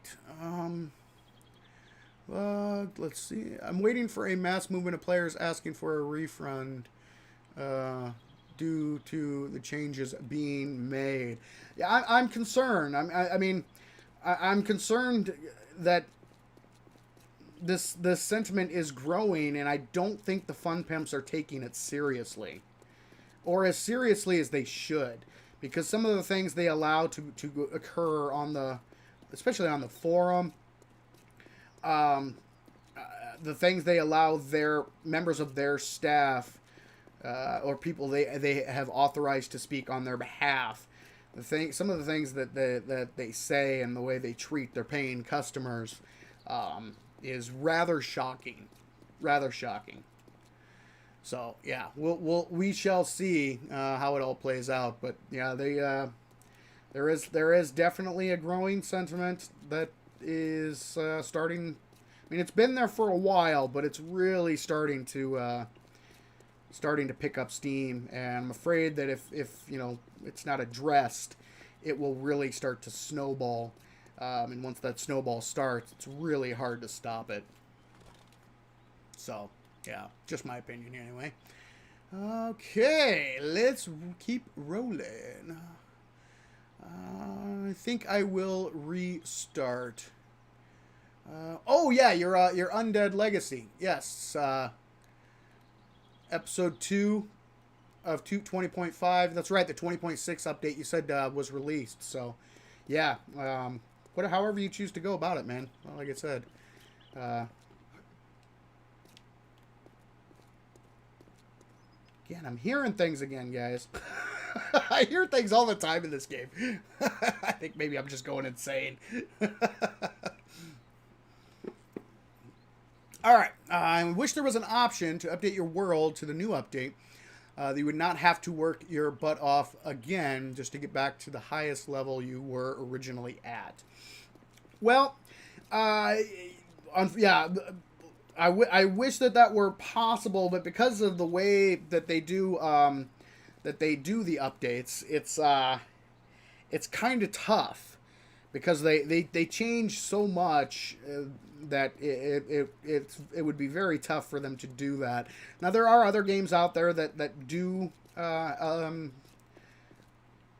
pretty good job at making sure that they don't it won't break your game save, but if you are looking to get yourself back to where you were, it is possible using the debug menu and console commands. It is possible to give yourself experience to level up. So if you're looking to get your levels back up, you can definitely give yourself experience and then spec in, kind of recreate your old save in the new world if that's what you're looking to do. It is possible to do in the game, which is cool.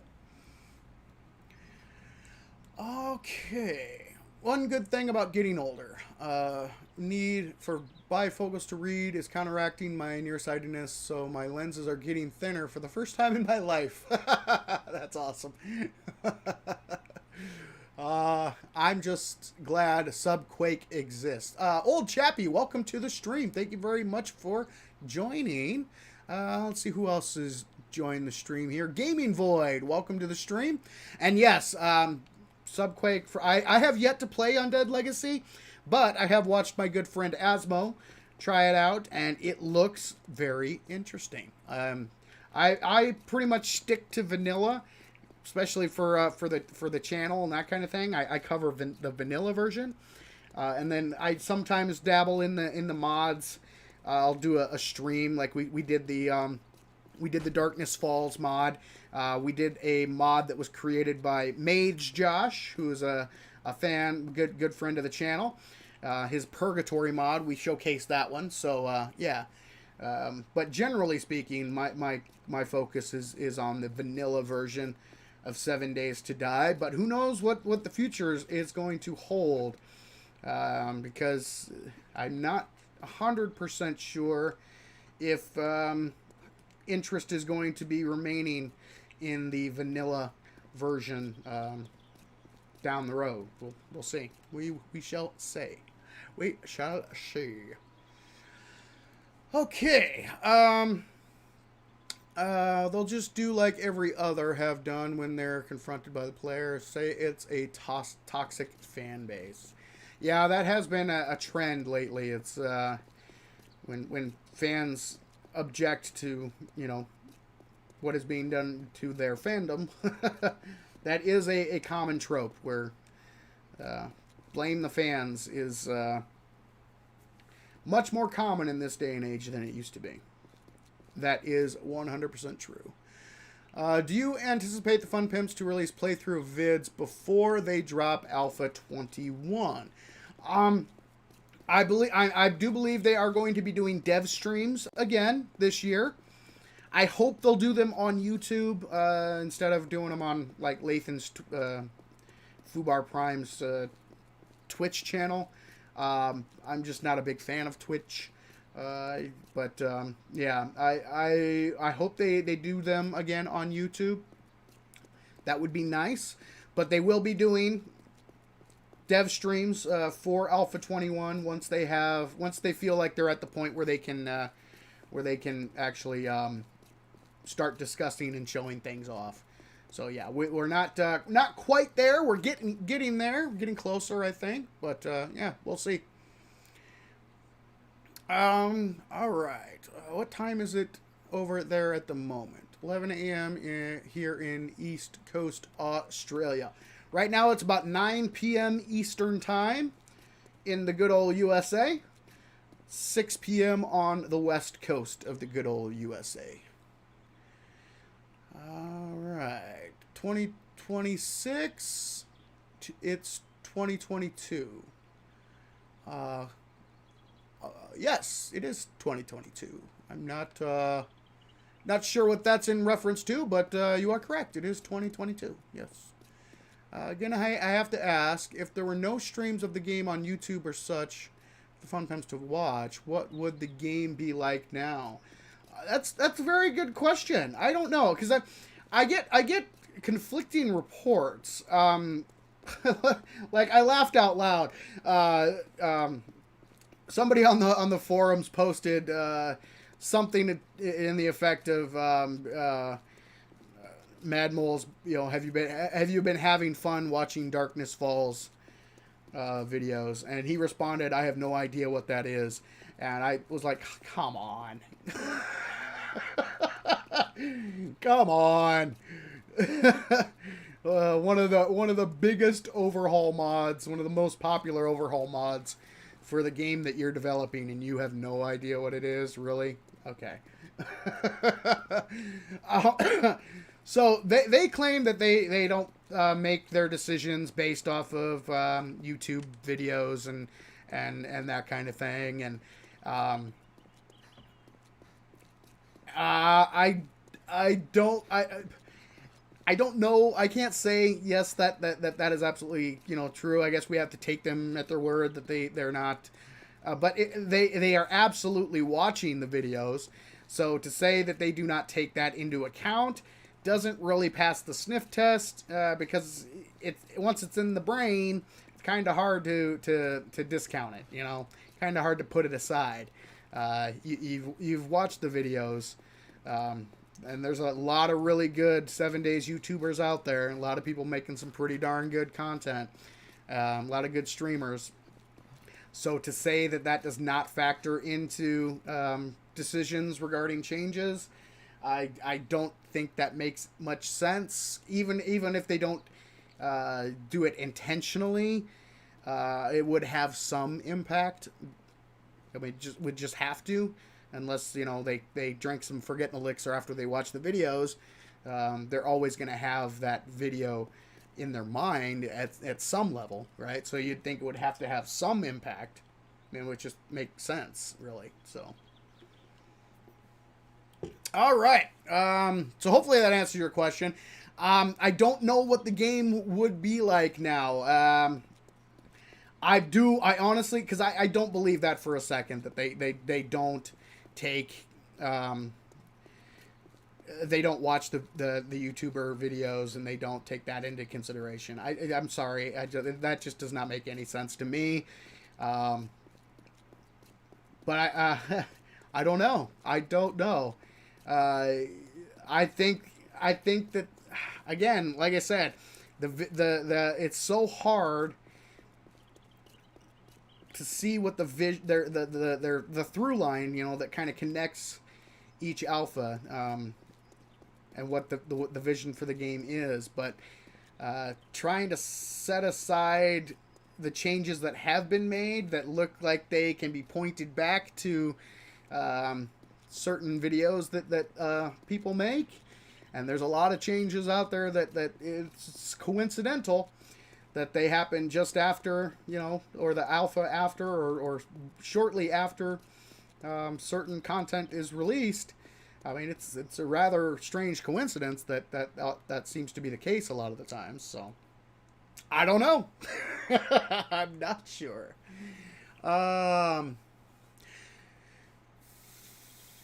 Okay. Let's keep on rolling here. What's happening in your save? Base tour. I'm across the river in New Zealand. 2 p.m. here. Awesome. Nice. So we've got our Australian representation and our New Zealand friends. We've also got our German friends I saw. And other fellow people from the States like me. That's one thing I love about YouTube, man. People from all over the world. Oh, so good.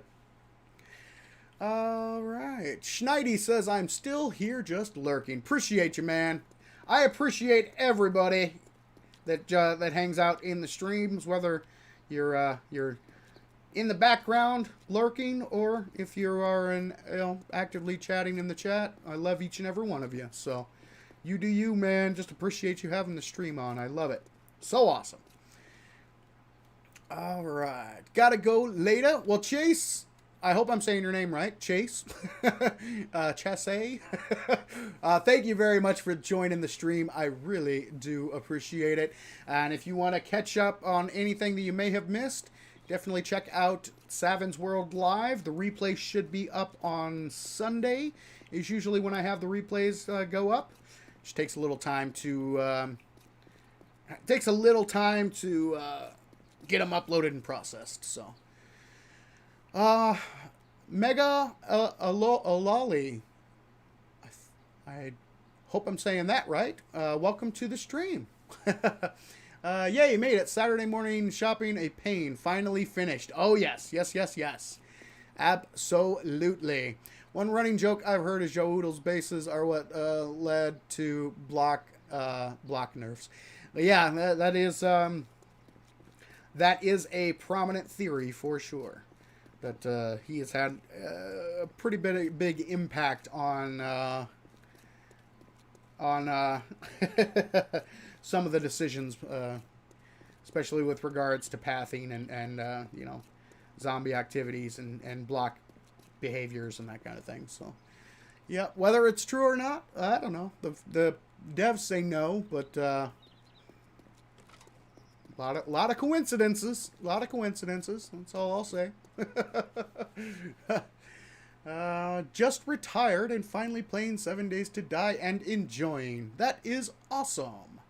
A mod that almost every 7 Days to Die streamer is doing content on. Yeah, exactly right. Egg, welcome to the stream. Thank you very much for joining. And Shannon. Hey, Shannon. How are you doing? I hope you have a great time at the wedding tomorrow. And give your sister my best and tell her congratulations. From yours truly. Let's see. When they change the HP of a building pole due to watching someone double up the strength of their base with a single plate, they are changing due to playstyle. Yes. I would agree with that. Okay. Given how tone deaf they seem to be with their community lately, it wouldn't shock me to find out they're in a bubble. I do believe there is a lot of that going on. Especially on the forums. It's kind of crazy because they have their core group and some of the members of the staff will, cherry pick a sentence or two and dunk on the poster, and then all the buddies will high five each other and dogpile and yeah, it's pretty bad, kind of shocking really. But yes, I do believe, and that goes. That's pretty much universal in life. We all have our bubbles of sorts, and it's pretty easy sometimes to. It's pretty easy to get in our own little bubbles and forget that there's a world outside of our bubbles. So. I do believe that there is some of that going on for sure, and that's just human nature in general, but as a game developer, it can be very, very detrimental if you allow that to happen within your company, to a bigger extent. I mean, there comes a point where it gets rather unhealthy for the community and and the company and the game. And there's a point where it becomes unhealthy in life as well. So it's important to recognize that is something that will go on, because, like I said, it's part of human nature. So yeah, I do believe that there is a little of that going on for sure. Excuse me.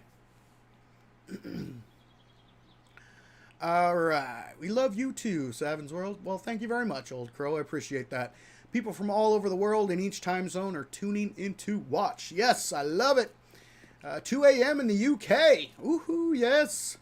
We got our British friends in the house as well. Awesome.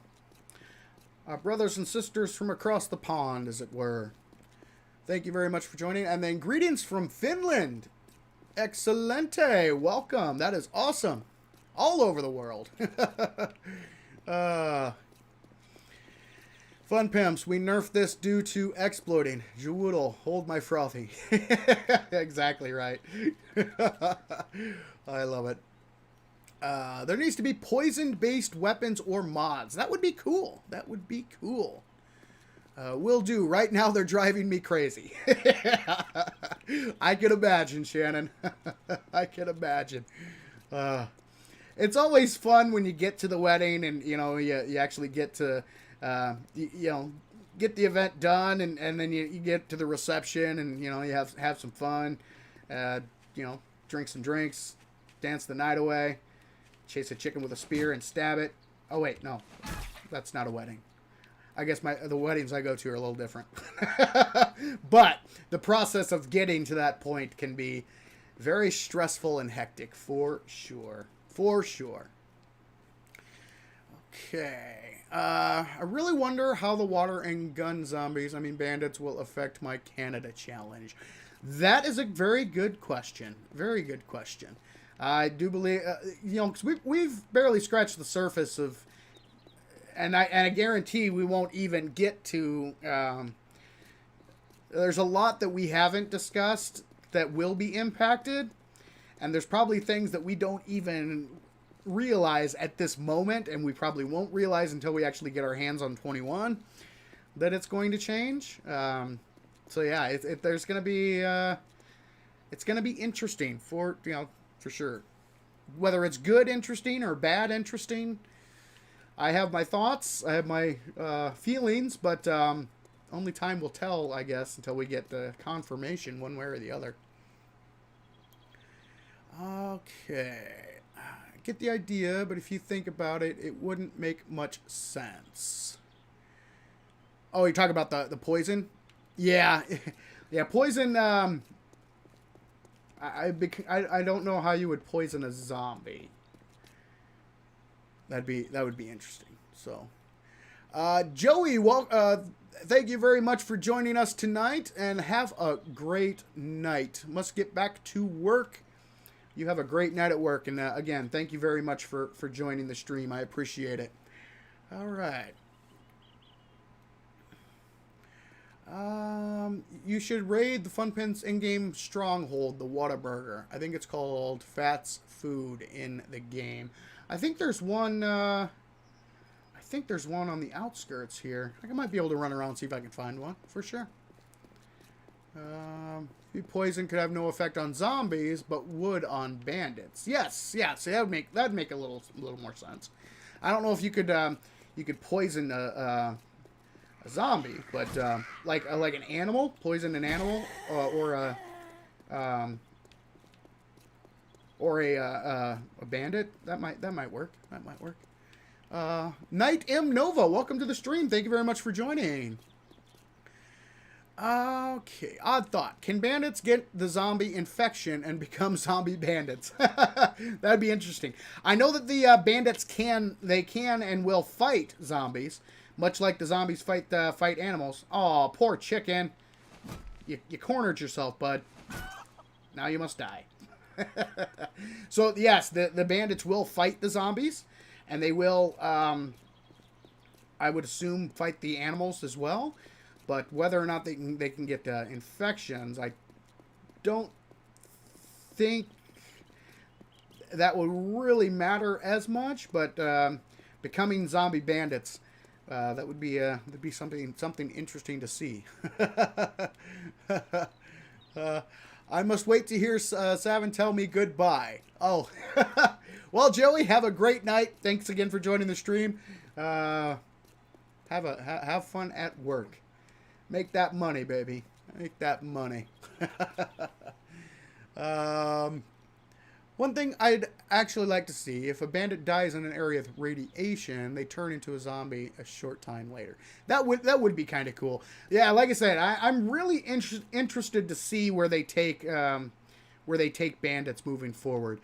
Like I said, we're gonna have pretty much basic bandits in the beginning. They're gonna be pretty basic, but they will improve with time. So they're not gonna stay basic forever. They will definitely be improved as we go. So, poison would be effective against players or bandits, but had no effect on zombies. Yes, yeah, that would be, if there were poison in the game, that would be my assumption as well. Okay. Night M Nova says hi. Hello to you again. Thank you for joining. Poison that eats away at the flesh would work on the zombies. Zombies can't just move bone. Bones, dead or alive, need muscle to move. That's a good point. I don't know if that would be poison, though. Be more like an acid or a corrosive chemical. Let's see. Fun pimps make zombie game. Players play game. Figure out ways to play. Fun pimps change game. Players change way they play. Fun pimps change game again. Players change again. Fun pimps break game. Flip Flop, welcome to the stream. Thank you very much for joining. Yeah, I said before, and I think it is absolutely correct. I believe that, yes, the Fun Pimps should focus on fixing... Oh, see, this was what I'm talking about. Every time I get close to the downtown area. They should focus on fixing game-breaking bugs. That is without question. But the things that they choose to fix, hey, oh, party girl, nope, no, bad party girl. I don't want to party. All right, it's only 4 o'clock in the afternoon. Not party time yet. All right. Yeah, so some of the things some of the fixes they make, it's again, it seems like they're doing it to prevent players from doing certain things, and it's really silly. Yes, they could. If they wanted to, they could make the game. They're never gonna. You can't be the old saying. You can't beat the internet. The internet is undefeated, and generally speaking, it's the same with game design. The players who want to find ways around mechanics will find ways around them. It's just a fact of life. They will find a way. Players always do. So trying to focus on that kind of the little piddly crap like that just means makes me shake my head and be like, okay. Go for it. Would be cool if a bandit turns into a zombie, but due to how the mechanics in the game work, as soon as they perish, the body ragdolls and despawns in a few seconds after. Yes, that is true. Who wants to take bets that Kane's bandits are better coded than the Fun Pimps bandits on release? That is possible. I can't say one way or another, because like I say, I've only played Darkness Falls a few times. Again, I don't focus on overhaul mods very much. I do appreciate all the hard work they do. I honestly believe that right now it is the modders that are keeping interest in this game alive. That may change once Alpha 21 gets closer, but as of right now, I believe the modders are playing a huge role in keeping hype in 7 days going. And it's not 7 Days Vanilla that is keeping that hype going. It's the modded versions, in my humble opinion. What is the best food on console? That is a great question. It depends on what you want.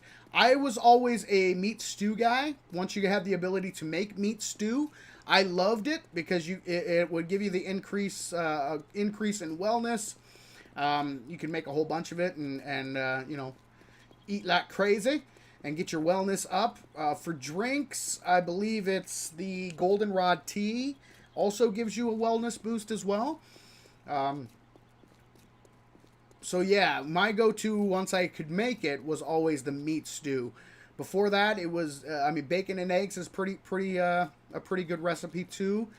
You also get a little bit of a wellness boost, but my go-to was always meat stew once I had the ability to make it. Flip Flop, welcome to the stream. Not sure if I said hello to you or not, but if I did not, welcome. Good to see ya. Would love to see that normal zombies become radiated if they wander into radiated areas. Yeah, that'd be cool. That'd be cool. Still want to see that when I die, there is a chance to find a zombie that looks like my character. Yeah, that would be awesome. That would be kind of cool. I doubt that is ever gonna make its way into the game. Oh, Prowler Pete's. Maybe that's what I was thinking of. No, there's a Fats. Pretty sure there's a Fats food somewhere on the outskirts. Maybe. Okay. Over here in Australia, we have a spider called the white-tailed spider, which has a venom / poison that does eat flesh away. Ooh. Yeah. Yeah. So, Asmo, you remember when I said that I really, someday was looking forward to coming out to Australia and meeting you and seeing what Australia has to offer, touring the country. It's when you post things like that, bud, that I reconsider a little bit. I'm just messing with you, man. But it does seem like everything in Australia wants to kill you. Oh, I love it.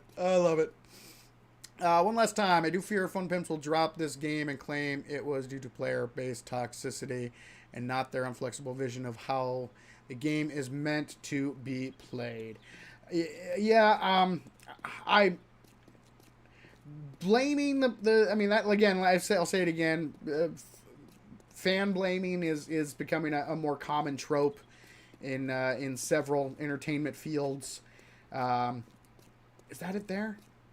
Maybe. Let's go check it out.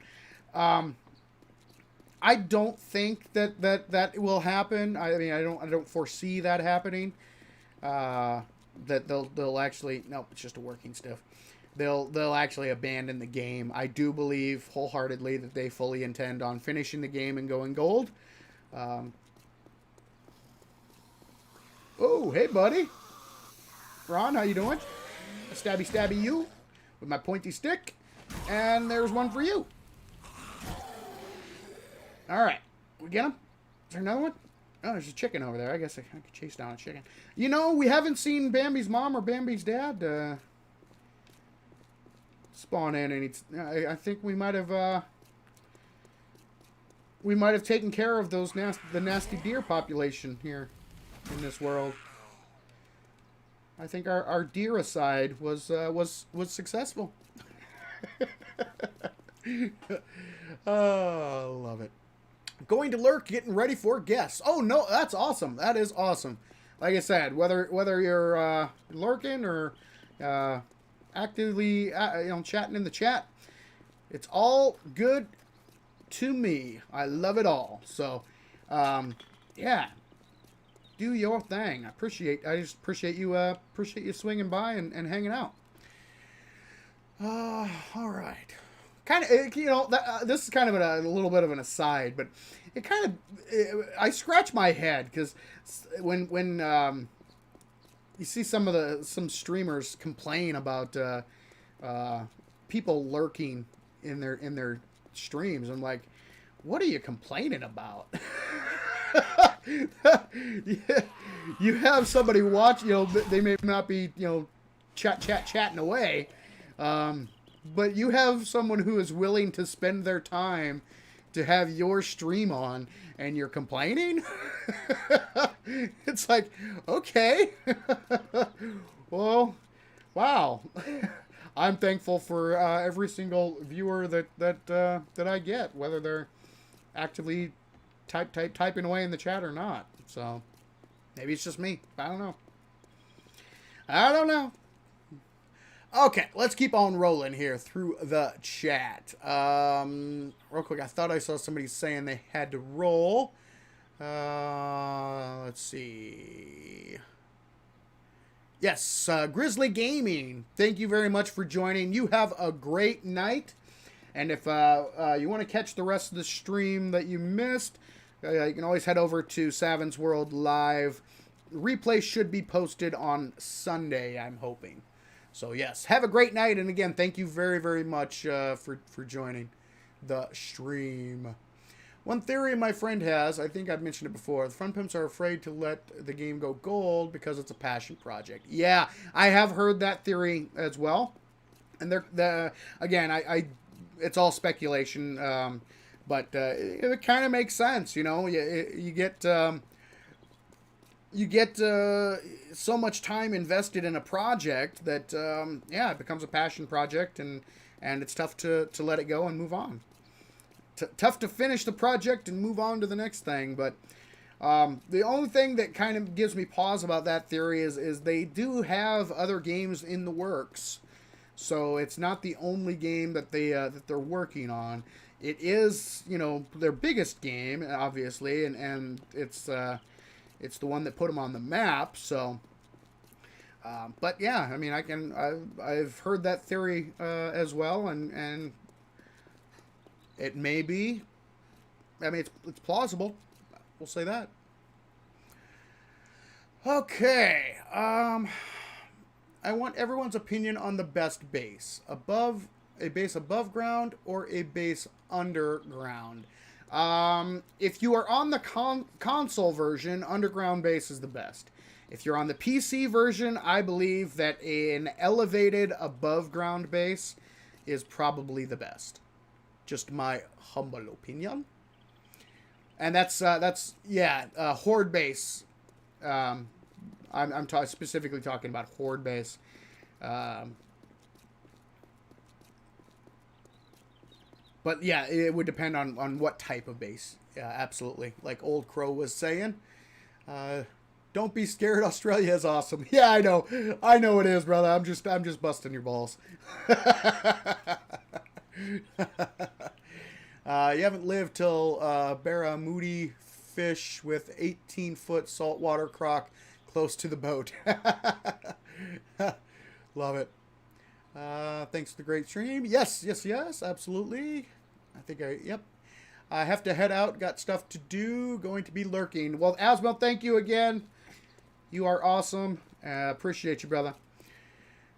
Legit question. Part of my bonus hunting quest on the Canada Challenge. Do you think, is it possible to hunt a bear with fist weapons as your only weapons? Possible? Yes. I have punched a bear to death and, punched the bear in its stupid face many a times. But it all depends on your level. I wouldn't recommend doing it early game. You'll get ripped to shreds pretty quick. But later later game, once you get steel knuckles and some decent armor, it's possible. It's possible. Is there a red moon the night before a horde? I have been watching and haven't seen it turn red for the last few horde nights. The night before a horde, or the night of the horde? Horde night, yes, the blood turns the blood moon does turn red. Night before, I honestly can't say that I've noticed that. Is there more than one shop? Because my shop is in the wasteland where there are dogs and landmines. Night M Nova on console. It depends on what map you're playing, but generally speaking, yes, there are multiple traders. even on like the Navezgane map, there's multiple traders. So yeah, there should be multiple traders. Yeah, having a trader in the Wasteland on the console version absolutely sucks. I absolutely hate the Wasteland version, or the Wasteland on the console version. In my opinion, there is no reason to go there other than, like you say, if your trader is located there, then you kind of stuck and you kind of have to. But generally speaking, if you can avoid the Wasteland on the console, absolutely do. Now, at least in the current version of on PC, you get a loot multiplier, so there's a little bit more of a reason to go. Other than that, yeah, on the console, there is literally no reason that I can think of other than, like you said, if your trader is there. But yeah, keep searching, keep looking around, and you should be able to find yourself a few more traders. So, okay, let us roll on. Seems to get red in the sky right at the start of the Horde. Yeah, the Horde night, yes, the sky turns red, and then there is a red glow on the moon. But the night before, I don't think so, but yeah, I don't know. Do you think they're going to add flamethrower in the game? They've discussed it. It's a possibility. I don't think it's high on their priority list, but it's possible. It might happen in the future. Living base. I like a POI with a nice basement. Oh, okay. Did I miss? Yeah, for a living base at old, I've always been preferable to building my bases. I've never been big on like taking a POI and turning it into a base, taking an existing structure and turning it into a base. For my strength only challenge, I initially took over a base as a temporary home, but then I went and made myself a custom build, and I did an underground build just to show that that it is still possible. Horde base underground, much more difficult. It's still it is possible, but it's much more difficult in the current version. But living bases underground are very possible, and yeah, they can actually work out pretty well. Okay, let's roll. Got that one. If you turn Horde Night off, then yeah, you can turn it off, but normally no. That kind of living base sounds interesting.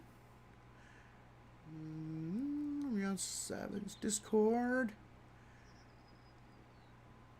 Alright, I think I'm getting pretty close to caught up on chat here. Alright. Posted pictures of my current base. Yeah, guys, there's some pretty cool base designs on the Horde base design tab on the Savage World Discord. You should, if you want to join the Discord, there's an invite link in the description of the video of the description of this stream. So yeah, definitely check it out. We've got a good group over there that they've posted some pretty awesome stuff. Chicken. Oh, you're going to get stuck again, aren't you? I feel bad. Not really. Evil laugh.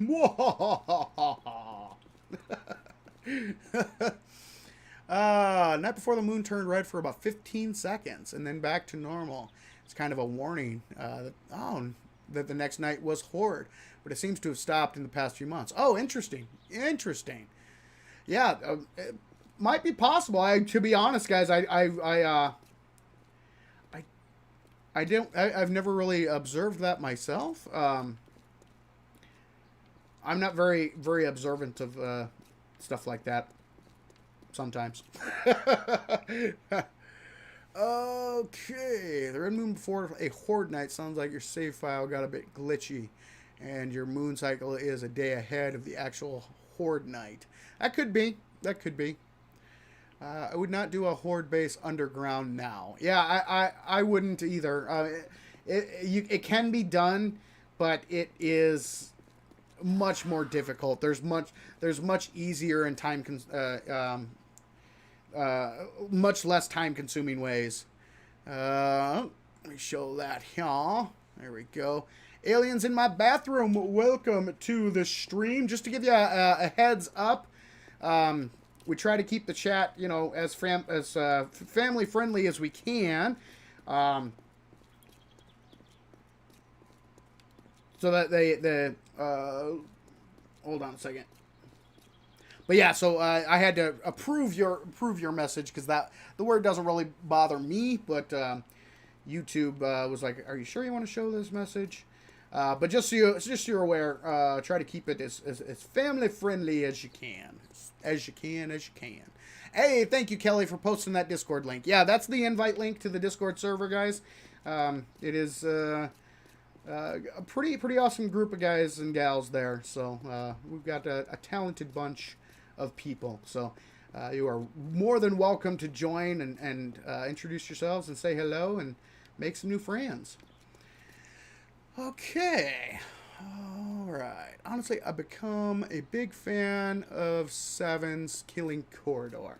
Yeah, I recently did the crawling horde base, and when I show off my designs, my base designs, I don't go like too crazy with them. I always try to keep them as basic as possible. I'm just trying to get across the general concept behind the design, what the point of the design is, what you're trying to do with the base design, and then I encourage players to take the basics and go crazy, improve upon them as much as you can or want, add some things, tweak some things, all that stuff. So yes, absolutely. My old offshore oil rig base is posted on there too. Yeah, Old Crow's got some pretty awesome base designs that have been posted on the base design section of the Discord server. It's pretty awesome stuff.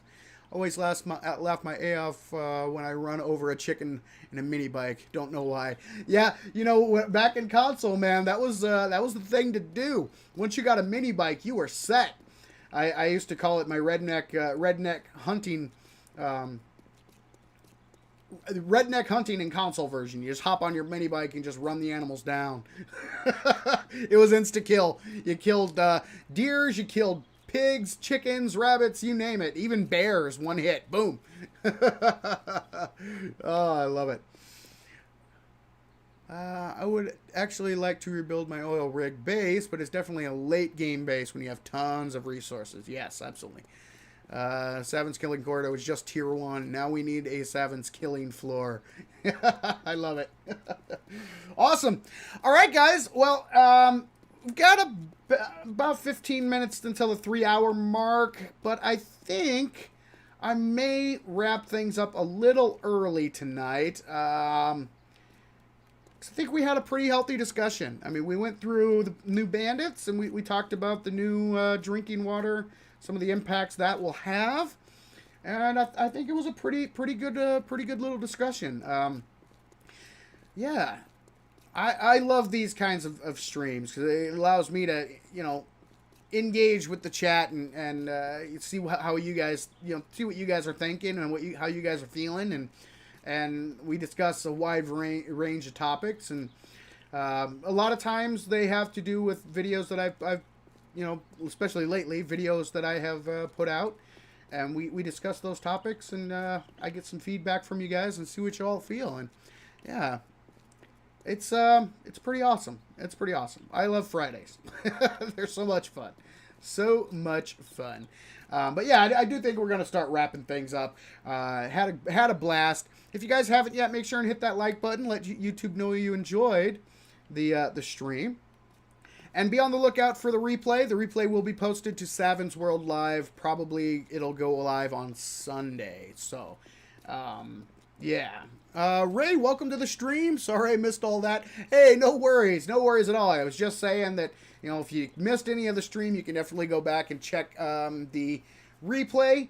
I will I usually get it up on... okay, I got to rephrase. Phrasing. I usually get it posted by Sunday. So... Sunday afternoon is usually when that replay goes live. So you can definitely check that out if you missed anything. But thank you very much for joining the stream, even if it was in the last few minutes. I appreciate it. So yeah, love it. And the Savins World Live channel is actually growing steadily, guys. We had a pretty good people had a pretty good response to the last stream that we did. Now down the road, I mentioned this quite a while ago, but oh, there they are again. They're back. They're back. They're back. They knew we were wrapping things up, so thank you, Kelly. Thank you, Kelly. Oh, you gotta love it. Oh, the sex bots. Oh. Yeah, 7, I usually don't get it up. Porn bot posts. Yeah. Thanks. Or I usually get... Yep. Phrasing. That's what... Oh, I love it. Father Goose, welcome to the stream. And yes, absolutely. Thank you, moderators. You guys you definitely show Kelly and Shannon some love. They are here almost every single week doing an amazing job as moderators of the channel. So, yes, much appreciated. I love, they do such a great job, and I love that they, I love all the work that they do. So, big shout out to Kelly and Shannon. Awesome job. Really appreciate you both. All right, guys. So, we're going to wrap things up. Next week, we will be back on Friday for another stream. Probably touching on the videos that I am going to be scheduling or posting next week. I have a video that I've been working on for the past week. I want to, it's one that I'm taking my time with because I think it's an important topic and not something that, you know, that should be taken lightly. I want to take my time and make sure I get everything right on this one and go from there. So yeah, we'll see what next week has in store, but generally speaking, when we do these types of streams, we're going to be focusing on the topics that I do videos about and that kind of thing, and occasionally we're going to sprinkle some other fun things in as well. So yeah, but I will be back next week. Oh man, I love Fridays. Thank you again very much for joining. Let me do a quick run through of the chat here. Good night, you beautiful people. Absolutely. Sorry we were late today. No worries at all, Shannon. No worries at all. You got some busy stuff going on. So busy. I get it. Do a commercial for the bots. Phrasing. She boots the porn down and he suggests we show them some love. Yes. Good point. Oh, give them a free pizza and t-shirt. You can build houses that way. Oh, love it. All right, guys. Oh, you guys are awesome. I love Fridays, man. So much fun. We'll be back next week. I hope you guys can join me for that. But for now, this is Savin saying thank you, ladies and gentlemen, for joining me in Savin's World. And remember, the average gamer is always king of the hill on the bell curve. Have a great weekend, everyone, and I will talk to you down the road.